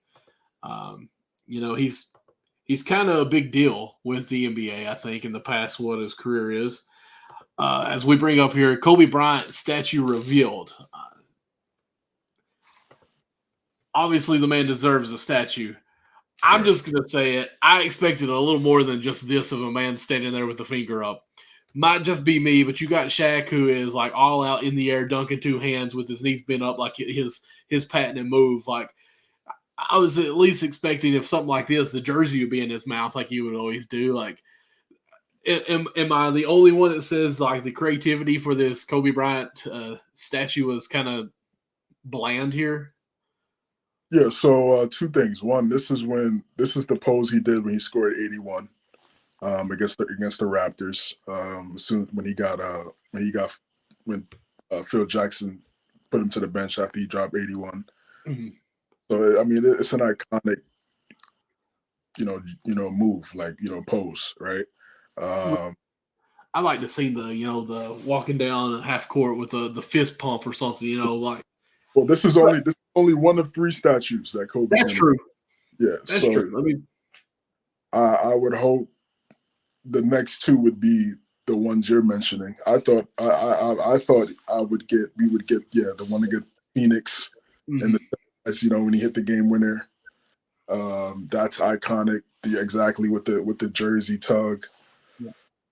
This one here, the fist pump. Yeah, so he has a lot of iconic poses. So I mean, 81. I mean, listen, like you can't go wrong with it.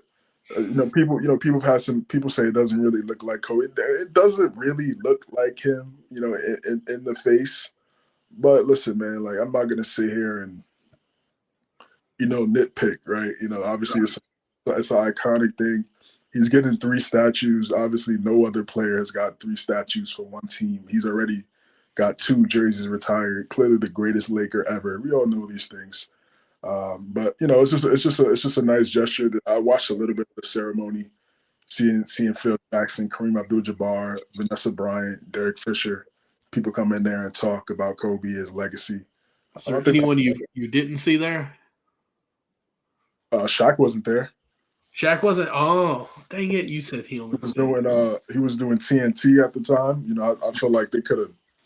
I don't know. I mean, again, this is only one of 3 statues being. Maybe he'll show up to the other 2. I don't know, because this was 2/8/24. So obviously 2 is what Gigi wore when she was playing basketball, his daughter, and then obviously 8/24 is Kobe. I think the next one is. I think it might be 8/2. To flip it or something like that, and then I think I don't know the next. I don't know the next dates, but they obviously got Mamba Day, which is his this birthday, 8/24, so August 24th. So we'll see. They might do it. They might do it August 24th, 2024. They might do that. Yeah. Makes a lot of sense, but yeah, again, great moment. It was a really nice ceremony. I know a lot of people say, I think you're talking about LeBron, right? No, not at all. I don't know if he was there or not. Maybe maybe he could have been there in the background, because a lot of people say he wasn't there at the funeral ceremony, but he was there. but maybe he just didn't want the cameras to be on him because it wasn't about him. I don't know, but I don't really get into that. I did see that, you know, people were kind of trying to. People just got too much time on their hands, bro. People got too much time on their hands. They're trying to sit there and play detective and draw conclusions. Listen, this is totally such a weird analogy that I'm relaying this to, but this is a conversation I just had recently with my family, anyways. My dad and other people. Like, it's kind of morbid, I guess, that I'm saying this, but like at a funeral home or at a funeral, it is weird to me that people sign a guest book. Like, I don't know if they do that out wherever you're from, New York or South Carolina or anything. But here in Kentucky, anyways, there's a guest book that everyone comes up for a visitation or the funeral part. They sign, like the family and everything. I have never signed one in the many funerals I've been to because, like, I'm not going there for the recognition that I was here. Like, I'm going there for the person, you know, and the family and the support. And I was telling them, like, it's just weird. And I'm like, do people like go back years and later, look through the guest book, like, oh, that person wasn't there, you know? Like, that's kind of what I feel like we as a country, I guess, we're so negative. We're looking to find things that can be on the negative side. Like, who cares really if LeBron wasn't there? Like, he probably had a legit reason why he wasn't. It's not like he wasn't at that statue thing. Like, come on. Right. No, well, yeah, for the guest book thing, I look at it as like you could send like thank you cards, or, you know, that's what my dad said was for thank you letters and stuff like that. Yeah. Right. Thank you letters and things like that. So that's how I viewed it.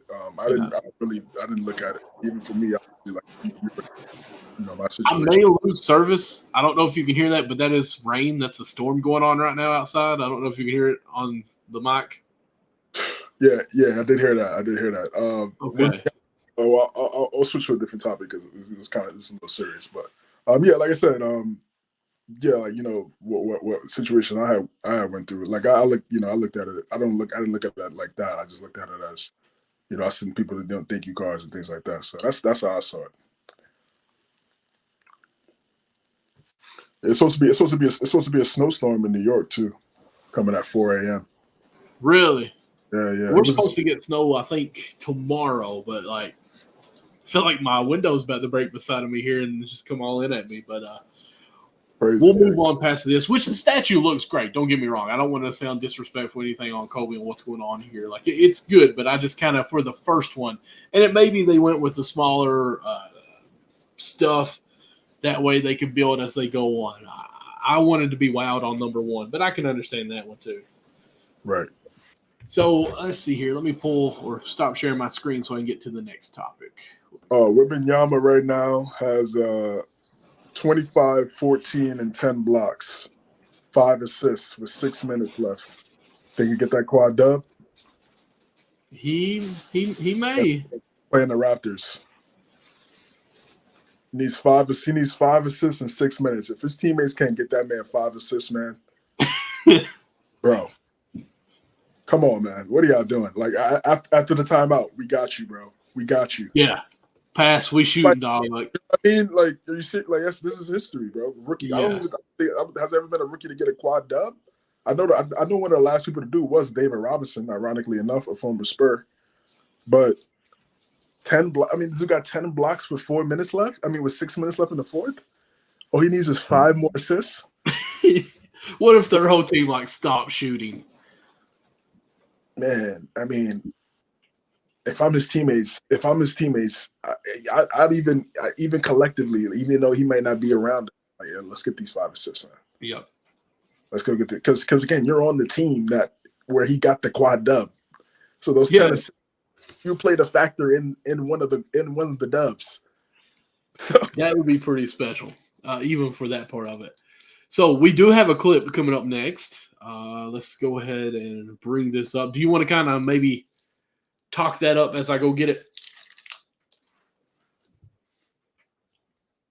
So the Heat and the Celtics, they played last night. It's kind of like an afternoon game. NBA smart, man. They were like, we're not having any games on while the Super Bowl's on. We're not losing viewers.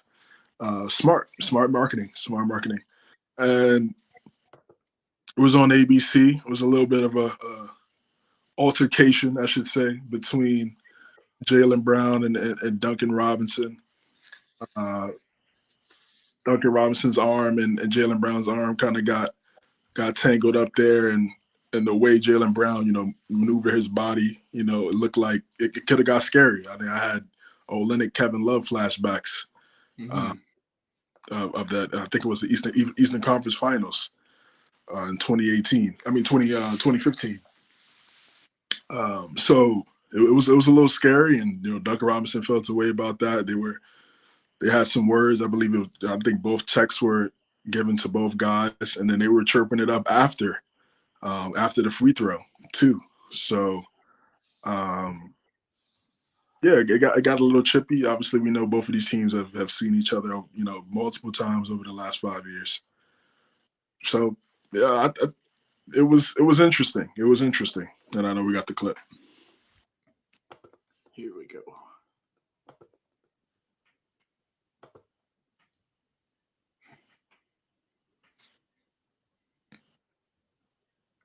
We may have the clip.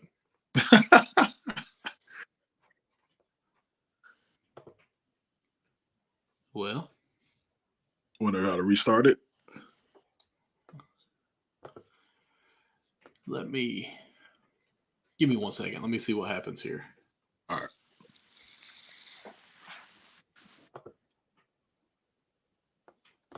I can't even get it to play off camera either now. Oh, no, it's fine. It's fine. I could summarize. So pretty much Jaylen Brown was just explaining what happened, and it's kind of talking about how Heat players they play a little dirty or extra physical. I mean, there was a clip out of body pretty much just like nut checking Porzingis, as he was driving to the basket. That was kind of wild. That was a wild clip to watch. I mean, he's going to the basket. And he got damn near his forearm all up, pause in Porzingis. So that was kind of crazy to see. So again, it's a rivalry. That's a rivalry. It's been a rivalry since forever, but especially I want to say decade. I mean, even Bron and Paul Pierce and those guys. So these guys have been going at it for so long, and Jaylen Brown said, I bet he won't try to do nothing crazy like that again. So I think, listen, we're just setting it up for when, eventually, hopefully, we see this match again. I think it's going to be great. Miami's known for, being physical. Miami's known for getting away from a lot of that stuff, kind of mucking up the game. And, at the end of the day, you got to protect and own your space. I feel like Duncan Robinson knew what he was doing there. Trying to get tangled up and trying to draw whatever. I don't know what he was trying to do, but I bet you won't do it again. Yeah, especially, Miami's known for, being physical. I mean, I don't really think Duncan Robinson was doing anything that dirty, do you? I mean, not really in the context. Again, I don't know what was going on during the game. Sometimes this is like the end of it, right? Because sometimes the camera doesn't catch what guys are doing and things like that. So, it didn't look like he was really trying to do anything that crazy, but it's just one of those things. It's scary, bro. It is scary. I mean, it's fortunately, it wasn't anything serious that came from that, because now, if that were to happen, we're having a completely different conversation about Jaylen Brown. So, again, physical matchup between two, really good teams, and that's just kind of what it's going to be. How funny, and obviously I don't think this would happen, but what if they're like the next game, like they say, oh, Duncan Robinson can't play this game due to sore elbow. We know why. Let's make this a little dramatic here. Like, he's got to miss 2 games because he hyperextended his elbow by what Jaylen Brown did. Surely the league will do some type of punishments for against Jaylen Brown because of that, and be totally fine. Like, I think that would be almost comical. And could they milk it where they could actually make that go? But let's be honest. There's always physical play going on. And to me, this is almost, like you said, I'm going to use the word dangerous. Like, I mean, he could have really done tendon damage in there, tendonitis, whatever you want to call it. Hyperextending that elbow, broke it even the way he does on that. And I don't think Jaylen Brown meant anything that menace out of it. It's just the way that the elbow was and the extra curriculum that they did there. It could have been bad. So it's going to happen. Those things will still continue to happen. I don't think Duncan Robinson's going to stop playing defense on him because of this, because if you put the ball down, it's probably a turnover. So, it's Jaylen Brown. So he can talk big and bad all he wants to on this. This is Miami defense. We're going to get you uncomfortable. So, yeah, you just got to get used to it. Who won this game, by the way? The Celtics. The Celtics? Yeah, Celtics won this game. Yeah, Porzingis big game. And obviously, like I said, Jimmy's out because of, situation. So, right. Yeah. Right. Of course, do we want to go ahead and try to throw another video in on this? Do it, yeah. I don't think this one has audio, though. Do what? I'm not sure if this one has audio. We'll see, though. I don't think I remember. All right, let me remove this and go pull it up real quick. All right. Let's see. Let me click here. Uh-oh. Nope.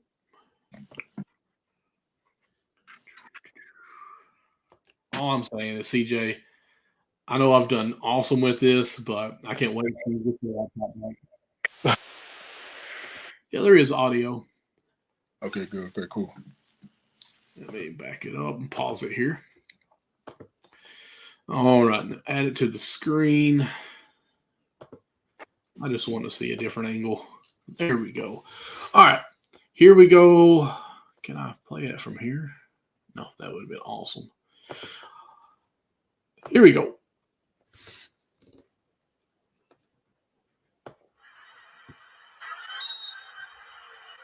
Okay, so it's just this audio. Probably good that we can't hear some of this stuff.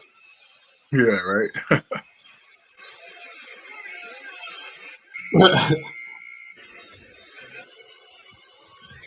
This would not be the worst trash talker ever.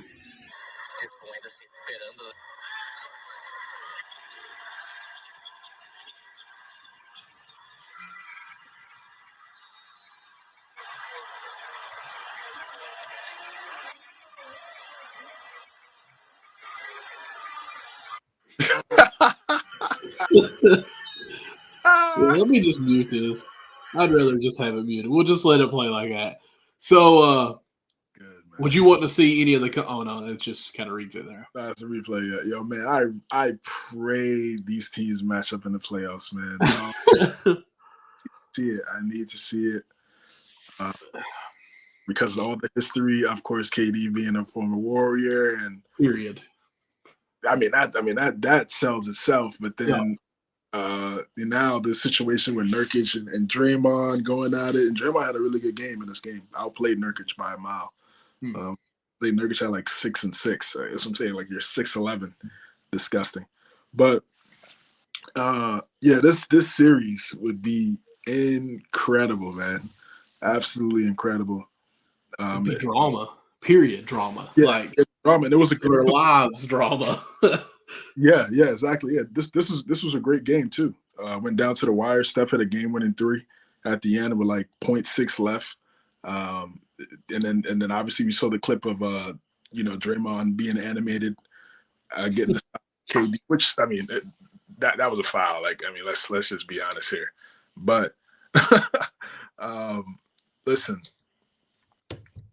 it's just gonna be a great matchup. It's gonna be a great matchup. I hope somehow, some way we get Suns Warriors in a 7-game series. I need to see it. I need to see it. Do you think Draymond would be there for the full 7 games? over under will he get suspended? Yeah.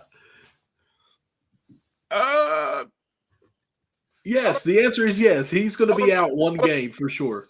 Based on everything that's happened so far this season, I think he'd be he'd be smarter. Because, he's pretty much, I don't know about strikes, but, he's got a bunch of strikes, so I don't want to say he's on his last one. But this suspension he had was pretty significant. all things considered.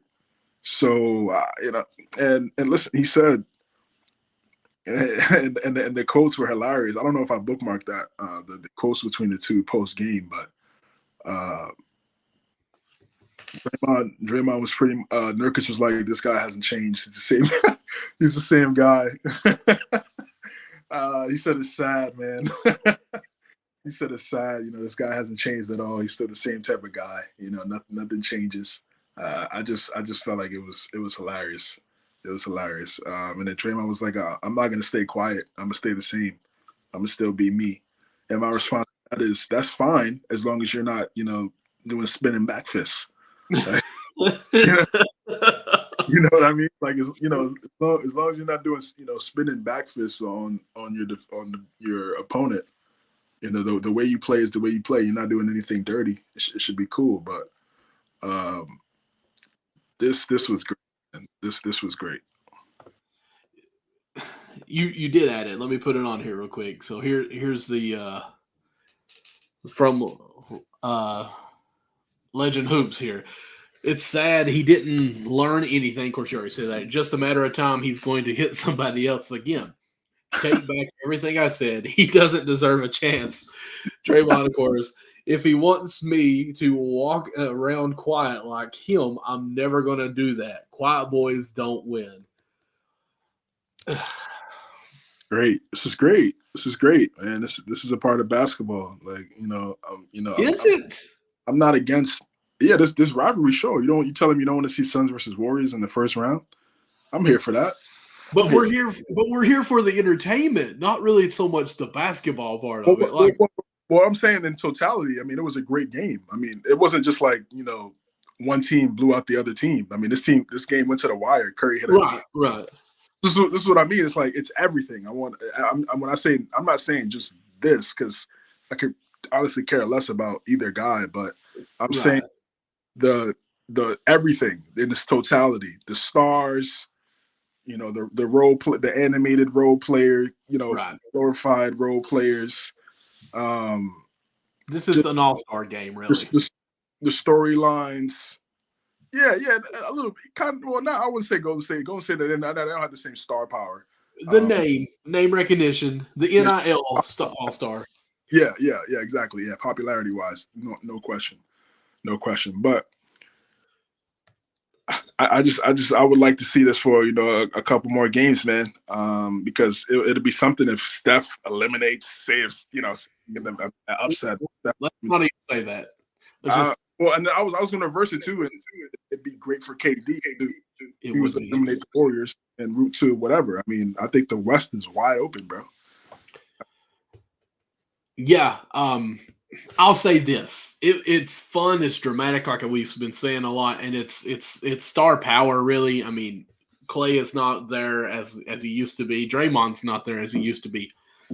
Excuse me, but they still have that capability. So it would be fun. But my thing is, if one person probably pushes back on Draymond, he's out for probably 40 games.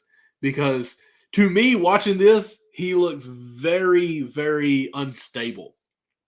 Unstable might sound too much of a crazy word there, but he looks like a loose cannon. How about that? Because the screaming, the pushing, the little elbow or the shoulder to the chest. I mean, if Nurkic would have pushed him back on that and they got into a scuffle, Draymond's gone. Like, it's that simple for him right now. With, like you said, he's got so many strikes. If it was bowling, he'd had a turkey already. So let's just be honest. Right. That's how many strikes this guy's got. Okay, so. And to me, if I'm the Suns, I may say, "Hey, let's see how much he has learned next game. Since he's going to act like this, let's push him to his limit." Okay, Nurkic, sorry, like you're either going to have to man up or you're going to come out. We're going to put in another player that's going to step up and say, "Hey, I'm going to meet that intensity just to challenge you a little bit." If you throw a punch, he's gone. Like this. We know it's happened, but just, whenever you push him, put your hands up, cover your face. Like, if you cause a confrontation, you got to be playing defense because he's swinging, okay? So yeah. I'd like to see maybe them challenge him a little bit to see if he really can keep his cool down. Yeah, but that would be the smart thing to do, no doubt. I mean, we've seen how how worse they are when he's not on the court. And they've been playing some pretty good basketball as of late, and that was a big win for State. All antics aside, I mean, both teams have been playing really well. I mean, these are probably two of the hottest teams in the West right now in terms of their win-loss record over the last 8 games or so.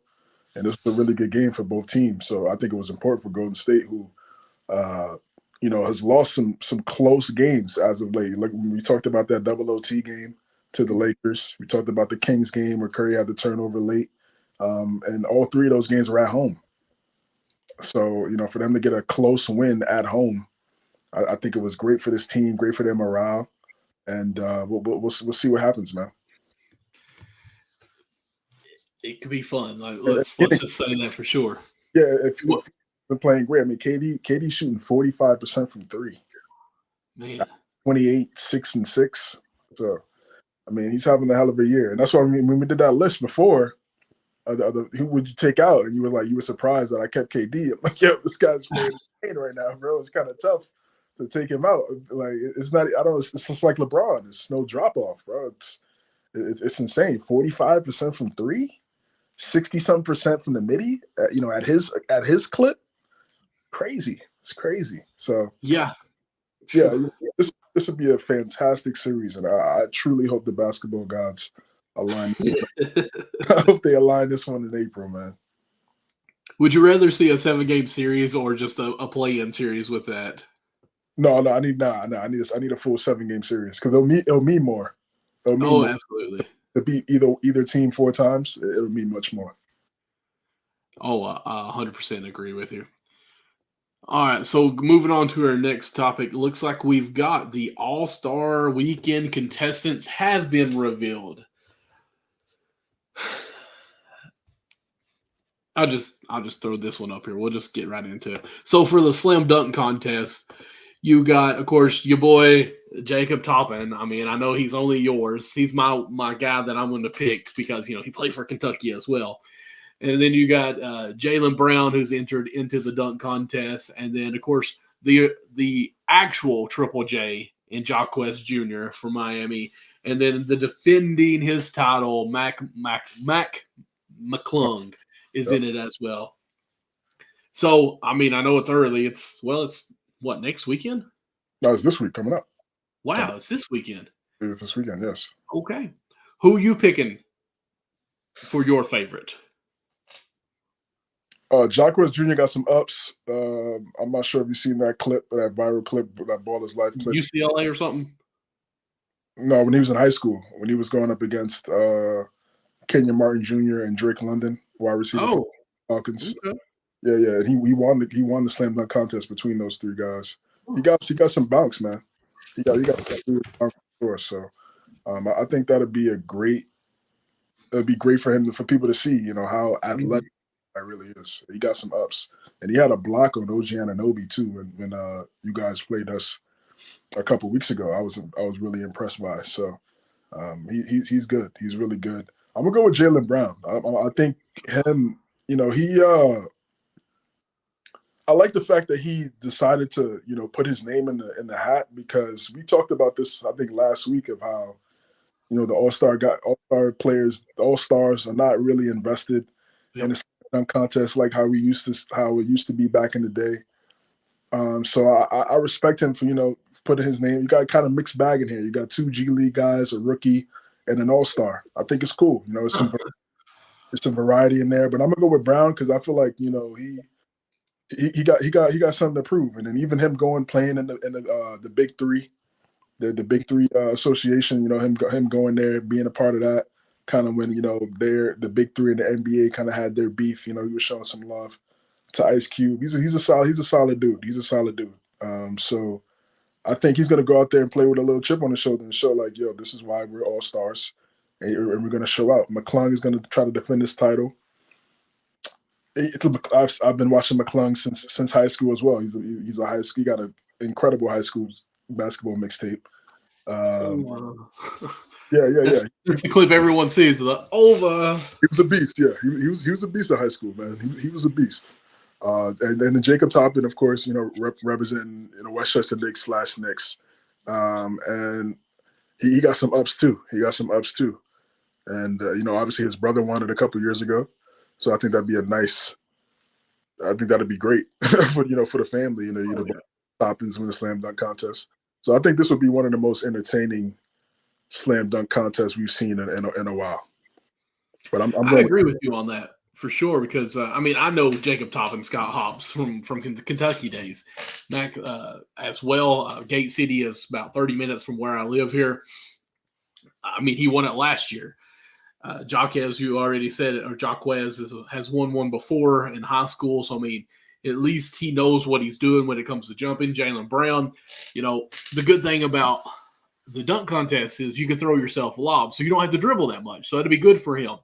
So, we'll see how he does on that. So, I do think, these are not just 4 guys that we know can dunk. These guys are rim rocker dunkers. So that's what's going to be fun for this one. And this might actually amplify the dunk contest again. My only thing, go ahead, do what?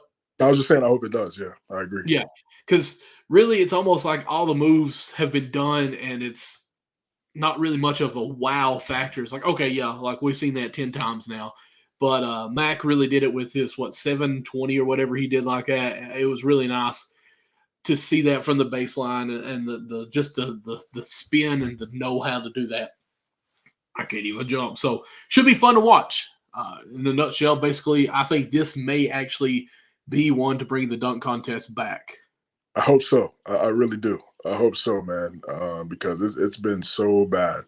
It's been stale. Yeah, it's been really bad over the last few years. So I like that they have a mixed bag of guys. And again, I do respect Jaylen Brown stepping in there because it just adds a little bit more just suspense, I should say. And I want to see the creativity. I want to see the creativity from all 4 contestants and see what they do. I'm gonna ask you, how do you feel about people holding the ball up in the air and the dunker jumping over top of them? Well, it depends what they do. Aaron Gordon had one with the mascot. That's legendary. That's legendary. It is very legendary. In the air, damn near in sitting position. Insane hops. And I feel like he should have won that year, but that's a different discussion. I think Nate did it one time. Jumping over somebody and they put the basketball up. So it just depends on what you do. When that's what I'm saying. The creativity. That's really what matters in this whole thing. I'm not against it, but again, it's just about how you execute. And what are some of your favorite dunks in the dunk contest of all time? Well, I want to at least say my point on. Okay. I won't say it, but I don't really like the jumping and grabbing the ball from someone else because it's not a clean grab of the ball, in my opinion. They actually use it for leverage. If you can see, you'll actually see the guy holding the ball's hand will move down because they're actually grabbing the ball and trying to push and get more of a lift. That's why I don't like it. I know I'm a hater. Leave me alone. I just feel like it's in a way, it's you're obviously you can do that. If you gave me a ladder and I jumped off of it and pushed, I might get to the rim at some point. But anyways, I will agree. Gordon's with the mascot on the hoverboard. It was monumental for the fact of the creativity with it. My favorite dunk of all time, I don't know about all time, but one of my favorite dunks that always stuck out to me, and the dude should have won it, was Dwight Howard's dunk in the 12-foot goal. I don't know why that didn't have that much hype. Everyone's like, okay, he just dunked it. It was 2 more feet higher. This man literally brought out another goal, raised it 2 feet, and dunked it, and still didn't win the dunk contest. No one has ever done that. Yeah, they gave it to Nate, yeah. Because he was 5 feet nothing. But anyways, of course, Vince Carter, any of his dunks that he's done, amazing. The reverse that he did going the opposite way, love that dunk. To me, that's probably I'll say that was probably my favorite dunk of all time, watching Vince Carter dunk. Yeah, that's definitely top 5 all time. Yeah. Even Zach LaVine's windmill from the free throw, it's kind of crazy. Yeah. The windmill it from the free throw line is wild. That's a lot of airtime. Obviously Jordan's free throw done, putting the tape on the free throw line and then clearing it too. A lot of guys step over, but he literally cleared it. Dominique Wilkins' two-hand jams were kind of wild too back in the day. Mm-hmm. The leaner from Jordan, leaning on the side. Jordan had crazy dunks. I wish we could have seen more of Julius Irving in the dunk contest. You mean like he's been a judge for like the last couple of years? No, I'm saying like in it, like because like, I've always heard. What you mean? Like you want to see more Dr. J clips of his dunk contest? Yes, like I don't. Because I've always heard, and of course it's rumor, I don't know if it's true, but he could jump and put quarters up on top of the backboard. I mean, listen, these old school guys love to tell stories. I mean, we got 1940 clip of Jackie Robinson and playing his first MLB game, but we haven't seen the 100-point game from Wilt. Like, it's tricky, man. It's tricky, but. Listen, I don't disagree because we have seen some clips from Dr. J, ABA when he was a Globetrotter and stuff like that, playing in Harlem and stuff. But yeah, they should show a little bit more. Desmond Mason had a couple crazy ones back in the early 2000s. He was with the Supersonics. Yes. Jason Richardson was his between the legs one-hander was insane. I think he won 2 or 3 slam dunk contests. Nate, when he jumped over Spud Webb was iconic because Spud Webb was, like the guy before Nate. Mm-hmm. That was an iconic slam dunk contest dunk. Trying to think of some other ones off the top. You said Aaron Gordon. I said Levine. Was there a Barry? Gerald Green kissing, blowing the cupcake out right there on the top of the. Whoo, he had crazy ups. Yes. Yeah, crazy ups, man. Gerald Green was crazy. So yeah, there've been some great dunks as of late. I mean, over the course of time, man, and hopefully, we see a couple on Saturday. Boom! Here's our 3-point contest, and I'm going to ask who you have as your favorite, but I already know who it is.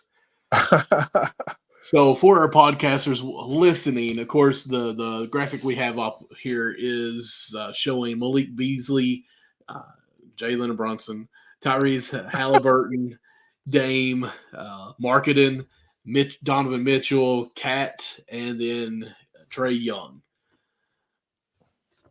Kind of interesting list of who we got here. Who? Just go ahead. Why do you think Brunson's going to win? Yeah, I'm gonna go with my guy. I think anybody should go with their team. I'm gonna go with Brunson again. It's his first time in the All-Star game, and I think he want to show why. He belongs.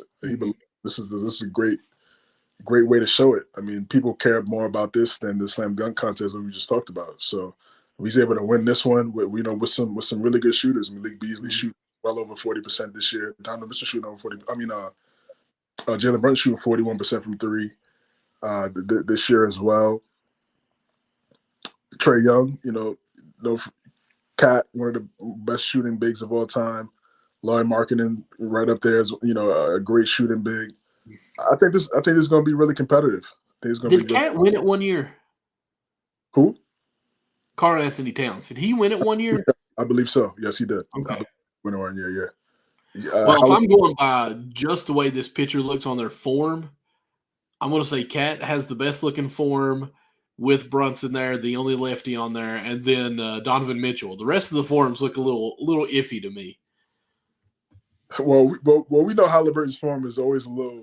It's a one-handed shot right there. But it works for him, Yeah, he gets rid of the high. He gets rid of the guide hand quick. That's weird. But it's just when he came out of Iowa State, I was like, I don't know how this is going to work. And he shot 40% at Iowa State, so it just works for him, and he's tall too. So it's going to be tough to block it. Lillard got the range, but the tough thing about this one is this contest, you're not in rhythm, right? You're just getting it off the rack and then shooting it, right? You're not in rhythm, coming off screens and things like that. Right, off the dribble, right? It's very different than what we're accustomed to seeing how these guys shoot and where they shoot from. So Yeah, but yeah, of course, I'm gonna go with Brunson. What about you? I know you're gonna go with Donovan, right? I actually was gonna go with Cat. I'm like, man, honestly, I'm just sitting here looking. I was like, maybe I'm gonna go with Halliburton. While you were talking, I was like, nah, I mean that looks a little rough. I don't know if I could really go with that. And I was like, man, Donovan, he's got a lot to prove. He's carrying this team in the 3-point contest. Yeah, I think I might go with Billy Donovan. Wow, Donovan Mitchell here. And then you go with Donovan, right? I'm like, golly. Yeah. Let's just do it. Donovan Mitchell, the guy. I think in this spotlight, like he's still a guy that has been the man for 2 different teams and have them on playoff contention, and still don't have that much respect on his name. It might be just me calling out the haters on this, but still, like, this man's proven it. Like you said, 17-1 without their stars that they drafted. So, I mean, it's Donovan Mitchell. Mitchell. Yeah, I'm all in. Donovan Mitchell wins this. All right, man. We're gonna see. I can't wait, man. Saturday. What's going on Saturday? We might do MSC hoops. I might do a watch party for this one, man. Might go live. That would be interesting. I will be at the lake house, but okay. I may try if you want to. If I can, I'll try. Yeah, I'm gonna hit up Nick, see what Nick is doing. Try to do something, man. I think we did it one of these other years. So it'd be fun for sure. Facts. Yeah, I got to see that. So let's see here. My wife texted me and said I'm yelling. Sorry, I got a passion about Donovan Mitchell here. Okay. All right, so here's our next competition that they got going on. Of course, it's the team. I get the 3-player teams, whatever, skills challenge. There we go. The Pacers team, we've got Halliburton, Bennett, Mathurin, there we go, and then Miles Turner. And then we've got top team. Oh, let's see. How we the top team top picks. Okay, so it's not broken down by teams. I got it now. Then let's see here. Banchero, Edwards, and Wemby is a team. And then the all-star team is Scotty Barnes, Tyrese Maxey, and Trae Young. So let me look here. Who do I think you're going to pick in this? Okay. You're picking Edwards and Wemby on this. And Banchero. Am I right? Yeah, I just yeah. It's because you love Edwards and Wemby. That's it. Go ahead. It's fine. Well, listen, Maxey and Trae Young, I mean, they have the speed. I mean, they're probably the fastest out of, and then probably, of course, Halliburton. But, with both of those guys there, I just don't know about Scotty Barnes. Scotty Barnes might hurt them a little bit. Wemby,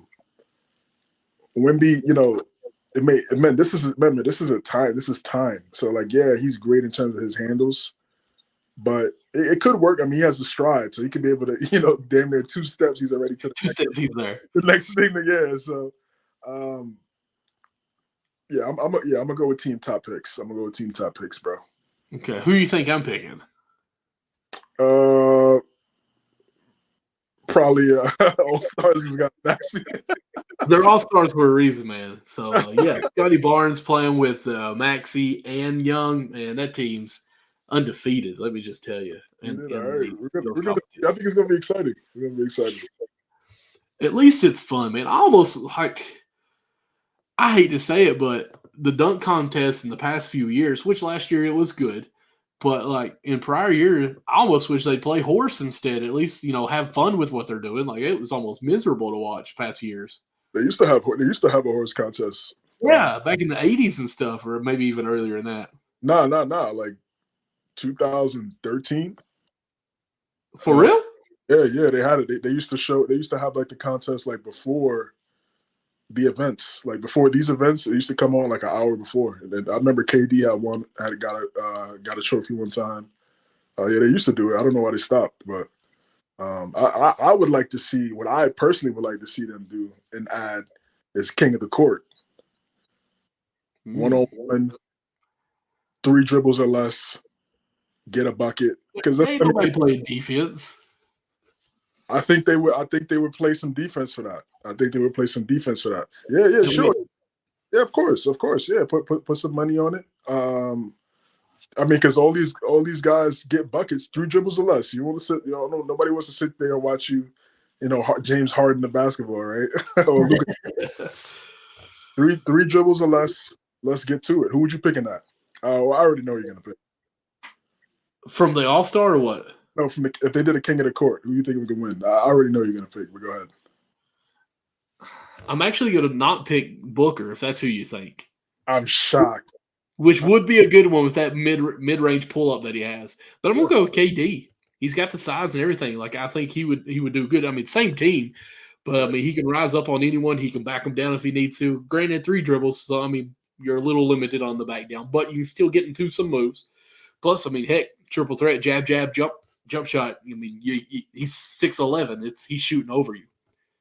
Yeah, I mean, if KD was in it, of course, I'd probably pick KD. But I like Paul George in that as well. Paul George, that's a nice one, yes. For similar reasons, height, versatility. Yeah, I don't think LeBron would win that, and that's not me hating. I don't think LeBron needs more dribbles. I don't think LeBron would probably do it. I think Kyrie definitely would 3 dribbles though. Oh, sure. I mean, look, bro, watch the Olympic one that they did. When they were in the Olympics, I think it was 2000. I think it was when they 2020, 2021. They did a King of the Court. It was KD, Booker, Paul George. It was getting to it. 3 dribbles or less. It was getting to it, man. It was exciting to watch. They need to add that East versus West King of the Court. I think that'd probably be the most viewed event, in my opinion. I don't think it needs to be East and West. I think it needs to be guards on one side, bigs on the other. Well, I mean, it's not a lot of bigs that would probably be able to do it. I mean, Jokic, Wembanyama, Cat, maybe Marketing. Sabonis is not a great shooter. He's a solid shooter, but I don't see him doing 3 dribbles or less like at an efficient clip. Let's see who else big think you could do it, because I mean, really, Kate could be a big. Hurt, right? Well, see, that's just weird because I mean, really, Paul George is the 4, so he could be down there. You're gonna put Paul George in that with the bigs? Nah. I mean, does he not play the 4? Yeah, but he's not a real big though, bro. In the NBA, that's what he plays. But I agree with you. He would win that then. Or so actually, if Embiid was healthy, I'd pick Embiid in that for the bigs. I'd probably pick Embiid because he's the pretty skillful. Yeah, the jab step. He has the midi on lock. Like you just can't stop it. Or Jokic. All Jokic got to do is he can literally take 3 dribbles and just do the little, touch, a little shot, a floater, and it's in the rim. So I want to see that. I mean, they need to add that. NBA committee, if they do add that, man, just send a couple million to MNC Hoops, man. There we go. I'm actually tweeting it right now that it needs to happen. King of the Court, let's do it. At the NBA, Adam Silver. I don't think Adam Silver has a Twitter. Smart man. Pretty much.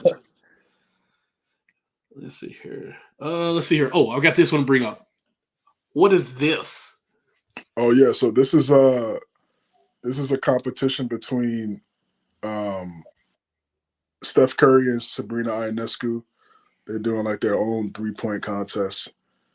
I think it's interesting. I think it's gonna be interesting. One, I think is really good. It sheds some light on the W. I think that's pretty cool. Sabrina Ionescu is one of the best players in the W.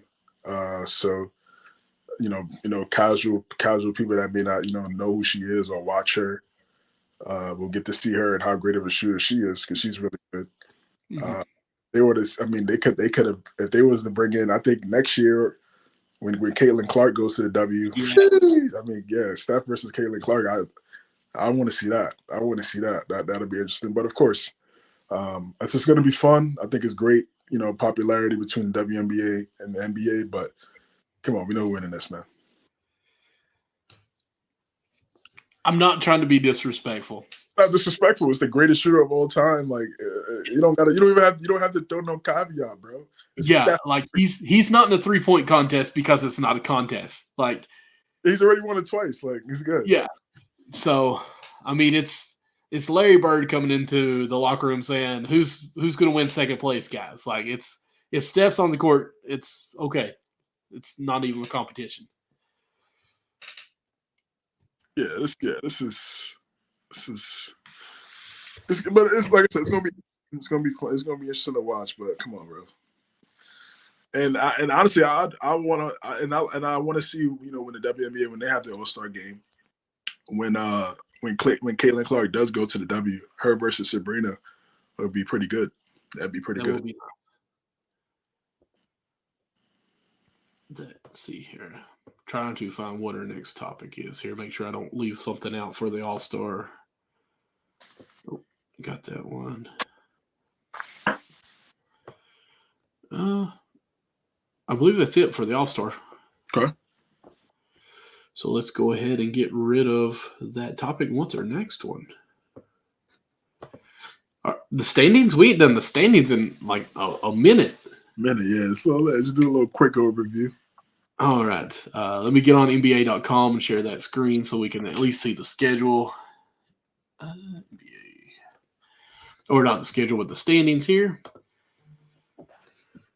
Let's see. We'll start with the Eastern Conference, as always, because they're the first. And I got to share that.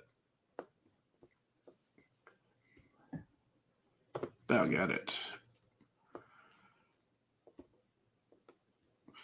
All right. I think it's funny every time I share this, when I have the first seed, it always leaves the 15th seed out. But they're 15th for a reason. They don't deserve to be on the screen. So, in order, 1 through 14, which 15 is none other than Detroit. But so here in the East, we got the Boston Celtics. Number 2, we have Cleveland Cavaliers. 3, we got the Bucks, the Knicks, the 76ers. In the 6th spot, we have Magic, followed by the Pacers, the Heat, the Bulls, and finishing out the top 10 is the Hawks. The bottom of the brackets here, or the standings, we got at 11, the Nets, Raptors, Hornets, Wizards, and Pistons. So, CJ, what do you think of this list, how the standings are panning out here? What you thinking about it? We kind of did a little overview of the East already. We were talking about during the trade deadline segment, but yeah, it's. I think it's competitive. It's close, especially at the top. The Heat, I think they're going to struggle a little bit because with Jimmy being out. The Bulls. Again, we thought the Bulls were going to blow up their team like 8 times this season. And they kept everybody, and they said they still want to win, they still want to compete, and they didn't let any of those guys go. So we're going to see how their season plays out. I mean, they still got some talented guys over there in DeRozan, so Patrick Williams, Kobe White, Vucevic. So I mean, that's good to hear that they still want to compete. Atlanta is still the Hawks. They're still the Hawks. I mean, they got talented players, but they're not good enough defensively to be a real threat. So that's why they always continue to be a play-in team. But the Celtics, if the Celtics don't get in their own way, they're going to be the dominant team and win the West win the East. But listen, man. I mean, we thought that last year, and they didn't win the East. So anything can happen. Anything can happen in these playoff series. The Cavs, of course, are one of the hottest teams in the league. I mean, they're the hottest team in the league. We talked about their record in the last 18 games, how well they've played. And now they got everybody back. So they should be hitting on all cylinders, man. I can't wait to see, once they get to the playoffs, what they're going to look like. Talked about the Knicks already a lot on the show. Pacers are interesting. Like, they just don't play well enough defense for me to really believe in them. I like Siakam, I do. I think he's a good player, and I think he's a good player for them. But I think that shooting guard spot, I think there's a void there. And I thought Mathurin would kind of already fill that void. I think this is his 3rd year, but he's still coming off the bench. It's still difficult. So I'm just not sure what. They got to figure out that shooting guard spot. Now there were some reports about potentially them possibly signing Paul George in the offseason. And to me, I don't believe that too much. Well, it could happen. Anything could happen. It's the NBA. But one, you got to re-sign Siakam, and he's going to want $40 million, right? So that's a $250 million contract right there. Then Halliburton's extension kicks in next year. So now you got two guys you're paying well over $40 million. It's going to play three guys, around 35 plus per. It's Indiana. If they got their money right, great. But I don't know. I think they need to. I think they need to find a shooting guard. They got Nemhart there now, and he's been pretty solid for them. Watching them play against us a couple days ago. He's pretty good defender, space the floor a little bit. I like Aaron Neesmith a lot. New Balance athlete. He's a really good player, really good defender as well. But yeah, there's just something missing with them, and Miles Turner's good, but he's good, and he's been one of the best shot blockers in the league, since he's been drafted. Like I said, they're just missing something, man. They're just missing something. Like they should be much better than what they are. I mean, I know they've been playing well, and they've had a great season. And I know Halliburton is missing time, so that's probably why their record doesn't look like how it's supposed to look. So we'll see what happens come April. But they're an interesting team. Orlando, they started off hot, but they hit they hit a wall. They hit a wall, a young team wall, as I like to say, and that's going to happen. But they're still right there. And I still think they're a tough team for anybody, because they have the size and they have the length. And I think if they're able to play defense, and Jonathan Isaac and the way he plays, and if he's able to be that key X factor for them, they're going to be dangerous. That's going to be a tough 7-game series. So yeah, I think the East is really good. It's going to be very competitive. I truly cannot wait into the playoffs, man. I think we might see one of the best first rounds in a long time. I think it's going to be very competitive. We might see a couple 7-game series in the first round in the East, and we haven't really said that often for a while. Yeah, the West is closer at the top. I feel the East is more impactful in the mid, but it's still very open at that. So, we got the Nets, who are 4-6 of the last 10, but they're just a couple of games out of that 10 spot with Atlanta, who we know is a streaky team with their streaky shooting. So Brooklyn could somehow make some noise to get back in there if Atlanta goes cold for a while. Toronto, with some of their additions, if they start clicking right away, maybe they make a small push to get into that. I don't think that'll happen. I'm just saying crazier things have happened. But as far as the top 1 through 10, the Hawks, I don't even really care about. The Bulls are ahead of the Hawks, so that's how bad the Hawks can really be. Miami, we're struggling right now. We got injuries and everything else going on. Pacers at 7. Again, kind of what you're just saying. They're just missing that it factor, or that it player that puts them over the hump. The number 1A or the 1B is who they are missing, really. Magic's, like I said, they're plateauing out here. They're still there. They're in the top 6. I never would have thought at the beginning of the year Orlando would have been top 8, really. 76ers have lost 7 of their last 10 games. Embiid's out, so we know that's going to happen. Can they sustain? Like I said earlier, the holes in their boat, it's not sinking, but at the same time, you might want to start looking on your repairs there. The Knicks still playing well, 7 of 3 of their last 10. The Bucks, since getting the all-star coach fired and the new one hired, they've not played the best. Of course, they're still learning each other and the roles on that. Of course, the Cavs, 9 of 1 in the last 10.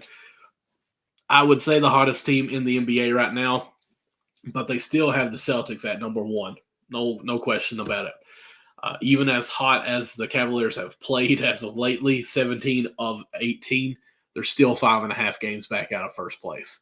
So that just tells you how hot the Celtics have been and maintained that hot. So it's Boston's to lose going into ending the regular season as far as that. Moving on down to the West, again, we'll leave off one team, the Spurs. Starting at the top here, at number 1, we have the Timberwolves. In second place, we have basically a three-way tie, being a half game back. Of course, they do have them in order of losing records and stuff like that against each other.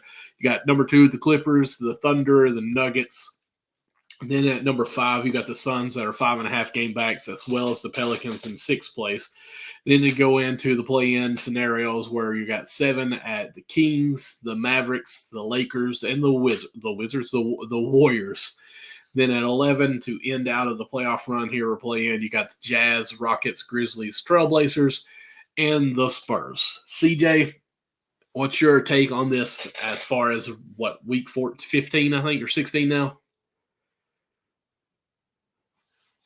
Yeah, man. Listen, the West is really what I expected. What I expected is it's always going to be a gauntlet. There's always going to be a gauntlet. Timberwolves and the Clippers play in a little bit. I think in a couple of minutes. So that's going to be a great game. That might decide who's going to be number 1 in the West for the time being. You know, there was a point there where everybody is 3 teams tied for first at one point. But yeah, this Clipper team is good. I just hope they stay healthy. I really want to see what this team looks like 100% with Ty Lue coaching with the full squad. So, he's not, outmanned in terms of not having the same type of talent as another team that he has to go up against. I really want to see that. Nuggets, they're losing right now to the they're losing right now to the Bucks, which I did not expect it to be that bad. And they played well. I think they're 8-2 in their last 10, but these last couple games, they haven't looked as dominant as we're accustomed to seeing. And listen, these other teams have played better. These other teams have played better, man, and they're getting better every single week. And I look at the Suns. They've dealt with some issues. Bill being out, guys missing time, but they found a way. And they're in that top 6. They've been playing some of the best basketball as of late, and that's what I like to see. Golden State, same thing. I thought they were going to implode, but they really locked in. They played better defensively. Wiggins has played better.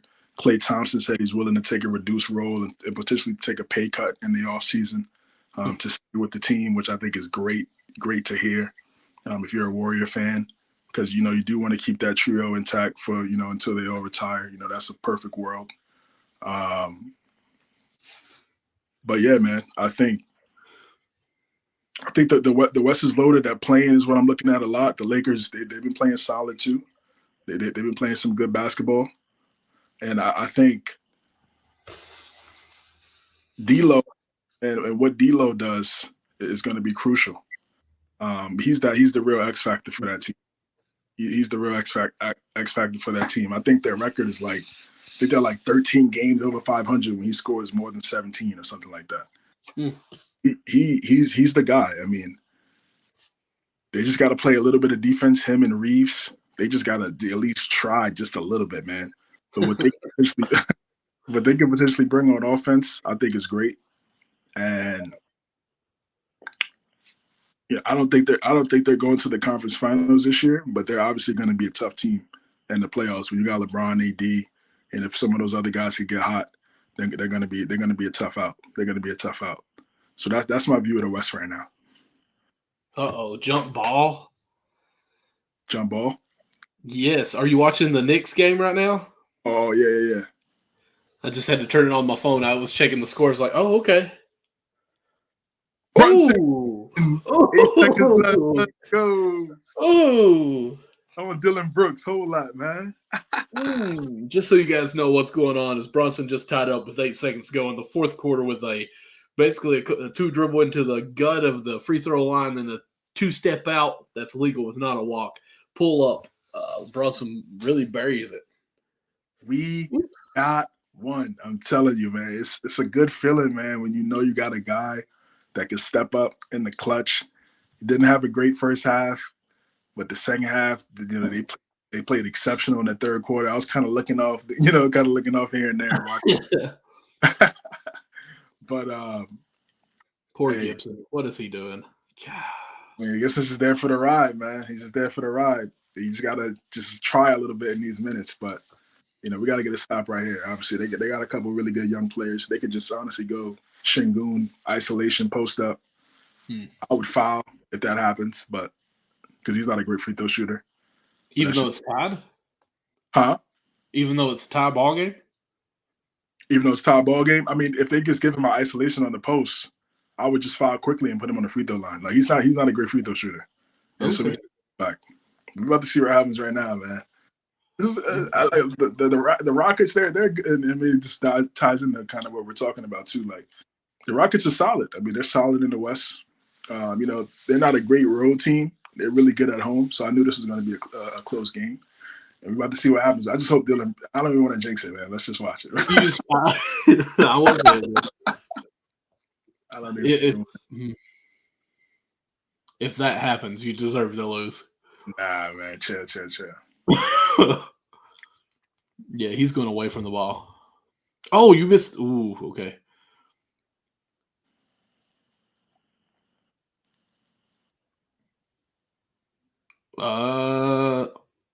Overtime. What? They called.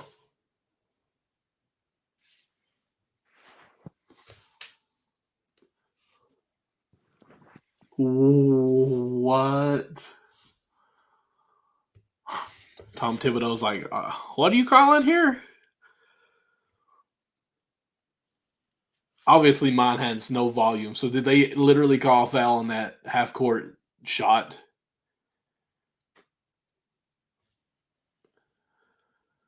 Oh, that was blocked. I thought he kicked it out. Where was the foul? CJ, are you with us? Can you hear us? Here, man. No, you're muted. Okay. I'm just crazy that they called the foul, bro. Tom Thibodeau, man, that face.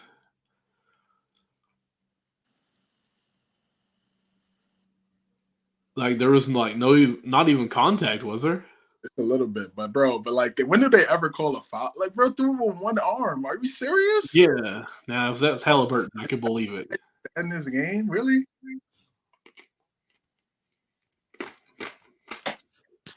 Hey, we missed that call. We got to fix this. Wow, bro.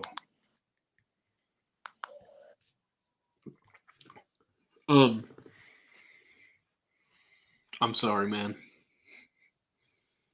And they put 0.3 seconds on. Like, you couldn't at least put 0.4 for them because it's been proven that you can't get a shot off in under 0.4.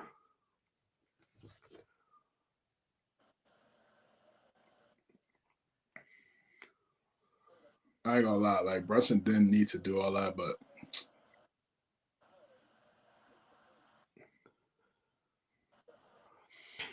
I mean, bro, like they never call a foul like that in the last second, man. Like, no. And it's crazy too, because before the second half, DiVincenzo, it looked like DiVincenzo got fouled. They didn't call it. Really? Man, whatever, man. You want to do your MVP ladder? Yeah. Let's do the MVP ladder, yeah.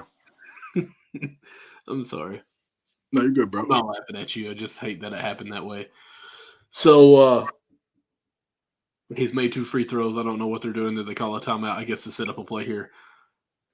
Obviously, he's telling him to miss it and just tap it up. That's all they need to do. Nothing else. Right. Why the time run off the clock? I don't know, man. That the end of that game was insane, bro. But at number 5 on my MVP ladder, I got Luka Doncic at 5. Having a pretty just really playing well this week. Number 4, I got Nikola Jokic. Had a triple double, 8 and 2 in their last 10. I said that earlier. Number 3, I got Kawhi Leonard. Clippers been playing some of the best basketball. I mean, he's not averaging 30 or anything like that, but just his impact on both ends of the court. You watch the games, you see how incredible he is and what he's doing, and he's healthy. He's been playing. I mean, that's one of the key things. This is why he's really never been in these conversations in his career, because he's been out for a substantial amount of time. So it's really good to see him now, really play a boatload of these regular season games and get this team to where they should be when he's out there. Number 2, I got Donovan Mitchell. There you go. I mean, we talked about the Cavs, ad nauseum throughout the whole show and how well they played, and he's been a big reason for that when they've missed a lot of guys. So, and then last but not least, we got SGA. There we go. I think he had 38. 38. He had 38 last night against Sacramento. Just unstoppable, man. Unstoppable in the mid-range. Great 3-level scorer. And I think he's on his way to getting his MVP. I think he's having a hell of a season. Again, I think people are having the fatigue of the big men. It is what, and it's not to say those guys are playing bad. Giannis is playing well, but the team is not. He's not. To me, they're not going to give him an MVP. I don't think they're going to give him the MVP. Same thing goes for Jokic. I think these writers in the media, they like fresh new stories, and I think what better story than this OKC team and how well SGA has propelled this team to being not only one of the best teams in the West, but one of the best teams in the NBA. I agree with you as SGA number 1. Donovan Mitchell, I think, is number 2 right now with the streak that he has going on. Let's just be honest. So to reward him with that, Jokic, I've got number 3, Luka 4, and then I'm going to put Jason Tatum at number 5. Okay. I just feel like as a whole, I know yours is by the week. Mine's still kind of going as a whole. I mean, he's averaging 27 points, 8 rebounds, and I think almost like 5 or 6 assists. So they're still the number 1 team. I feel like that needs to be some kind of representation into it. And Jason Tatum is the factor on that. And he's been playing well here lately. Did you say Jokic had a triple-double this week? Yeah. I did put him in there, though, didn't I? Yeah, you put Jokic in there, yeah. 3, yeah. Okay. So that is mine. So we'll go ahead. I know you're sad about the game and the way it ended, but let's at least hit this real quick on who are we going to pick or what are we going to pick. It depends on what the topic is here. As I go in here, this ugly picture, we'll just go ahead and start with it. Who will MNC Hoops pick? And it's an all in their prime. Who you got? Does it show the picture? Of course, it only has 4. I don't know why I don't have 5, but it's only got 4 players on each. The first team on top for you podcasters again, it has Giannis, LeBron, Steph Curry, and Tim Duncan. At the bottom, we got Kobe, Jordan, KD, and Shaq. I think it's pretty easy. Team Jordan. Okay. Yeah. Team Jordan. You got Jordan, Kobe, KD, and Shaq. I mean, it's just unstoppable. Tim Duncan and Giannis, they're not great floor. Tim Duncan is a good floor spacer, but he's not a 3-point floor spacer. Mm-hmm. Curry, obviously the greatest shooter ever. LeBron, is LeBron. I just feel like Jordan's team, they have a combination of everything. Defense, and defense, clutch factor, versatility, and then the dominance with Shaq. I mean, no one on that team could guard Shaq for Team LeBron. So all in prime, I mean, I think it's a no-brainer. Team Jordan. So what do you consider, and I'm assuming Lakers is your answer here too, but prime Shaq, do you have him a Magic or a Laker? Well, I say Lakers. I mean, he won the MVPs and 3 championships and 3 finals MVPs. So, yeah, I consider Shaq's prime those Laker years, yeah. Okay. Because, 2000, 2004. Shaq in the Magic uniform was unstoppable, and he wasn't as heavy as he came on later. And I'm not saying that in a mean way here. he could get up and down the court, run the breaks with everyone. Then he kind of goes to Lakers. He's still doing that, but he has more muscles and size, and he pretty much owns the paint. So, I mean, both eras, if you will, are dominant for sure. So, I mean, both of them would be considered prime to me, really, as well as he played. But Giannis, to me, is a bit of an X factor on the team up on top here because it's going to be hard for any of the guarder players to stop him as far as going downhill, especially with Curry on the team who can be knocked down. I'm just trying to make a case for the top team. Giannis, like I said, is the X factor. But, I mean, good Lord, you've got everyone on that team can score at will. I mean, Shaq even has handles. It's just an era where centers never dribbled, really. So the mentality from Michael and Kobe alone is unstoppable. You add KD to that. KD off the ball, like what? Yeah, like it's amazing. Period. Like, and then Curry is the worst defender out of all eight guys. So it's like, who is he guarding out of Jordan, Kobe, and KD? He's whoever's 2 passes away for help defense. I don't care. Yeah, he'd get fouled out. He'd get fouled out, seriously. Whoever he's guarding is going to the post because, I mean, Kobe and Michael was great at the post. KD's great at the post. Hey, all day. That's what I'm saying. He'd get fouled. I mean, he'd get fouled out. It'd be unstoppable. They would say three dribbles or less, easy work. Easier. Yeah. Footwork between Kobe and Jordan. And insane. So this is a no-brainer, man. And obviously LeBron is at the top and LeBron's excellent, but doesn't have a shot against the squad. The squad is loaded. You got shooting, defense, mentality, dominance. I mean, if you put Kobe, let's switch Kobe and Steph.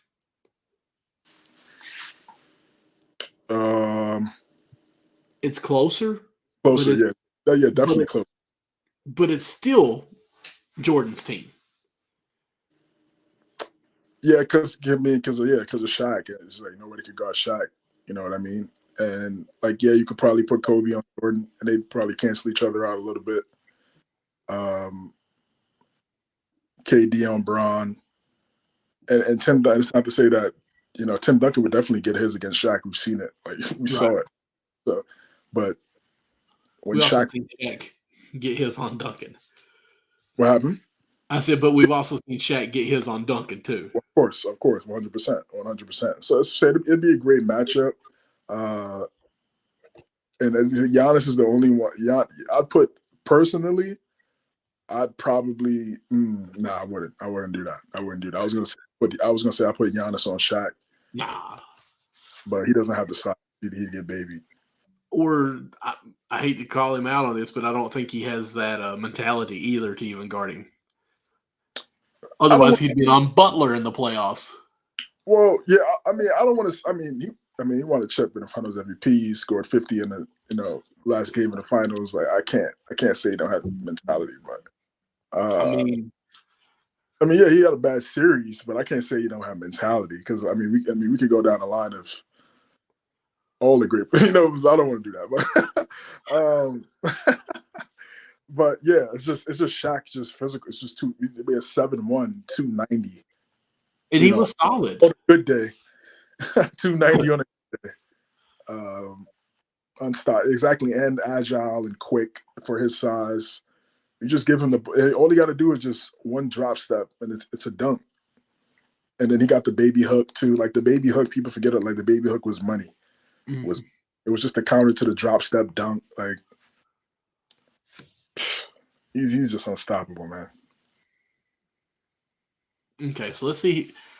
I mean, I know it's almost 11 o'clock, but let's just see how we can figure this out. Let's put Jordan on the other team. And Curry. Team? So LeBron, Jordan, Giannis, and Duncan. I would take, if you flip the captains, I'd pick team LeBron, if that was the case. No. I said let's flip Steph Curry and Jordan. Oh, Steph Curry and Jordan? So LeBron, Jordan, Giannis, and Duncan? I probably still would take that bottom team because that spacing that they got. Yeah, no, yeah. It would be because Giannis would be on the island. I mean, everybody. I feel you can't double anybody. I mean, it'd be tough to double anybody in this scenario. Yeah. Right? So it's just like it will come down to skill. Like, so obviously, to me, skill wise, I think Jordan and Kobe are the most skilled guys out of these 8 players. So I would put, and then defensively, from a perimeter standpoint, and then Jordan first team all defense 9 times, LeBron and Kobe first team all defense 7 times. So that kind of cancels out there. Tim Duncan, I think Tim Duncan's up there too in terms of first team all defense. People forget about he's one of the most underrated defenders. People forget about his defense. He's a great defender. Giannis, obviously, DPOY 2019.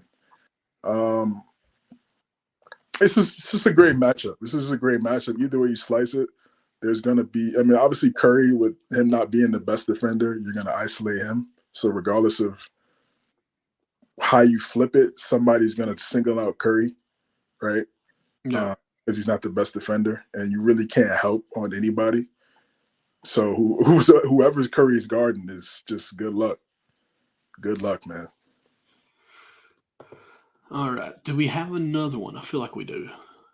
I don't think so. I don't think I have another one.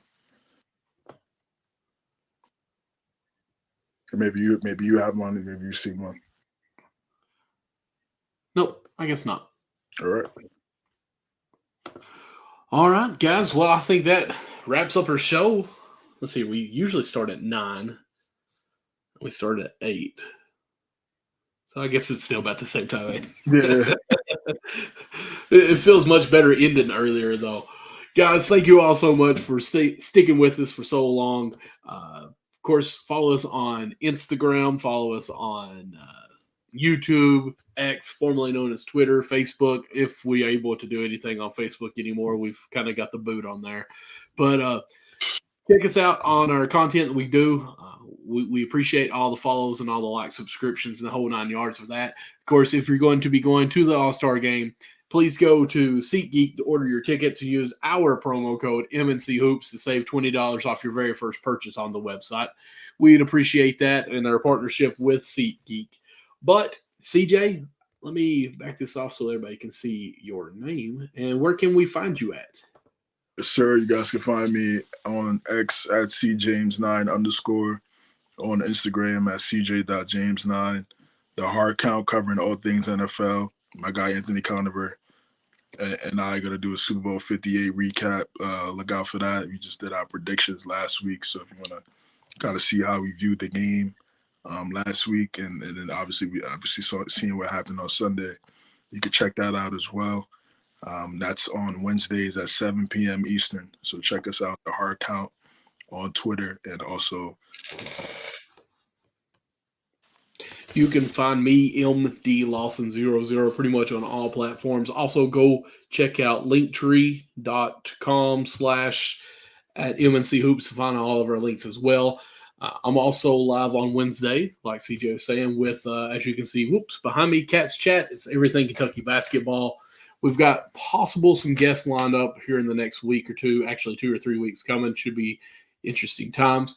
But we stream live at 8:30 p.m. Eastern time, where we're talking everything local Kentucky basketball to the Kentucky Wildcats that really are sucking it up here lately. But that's a different story.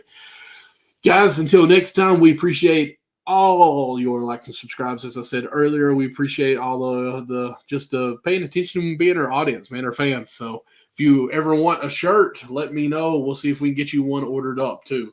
But with that, guys, you all have a great day. Guys, have a great one, man. See you guys next week.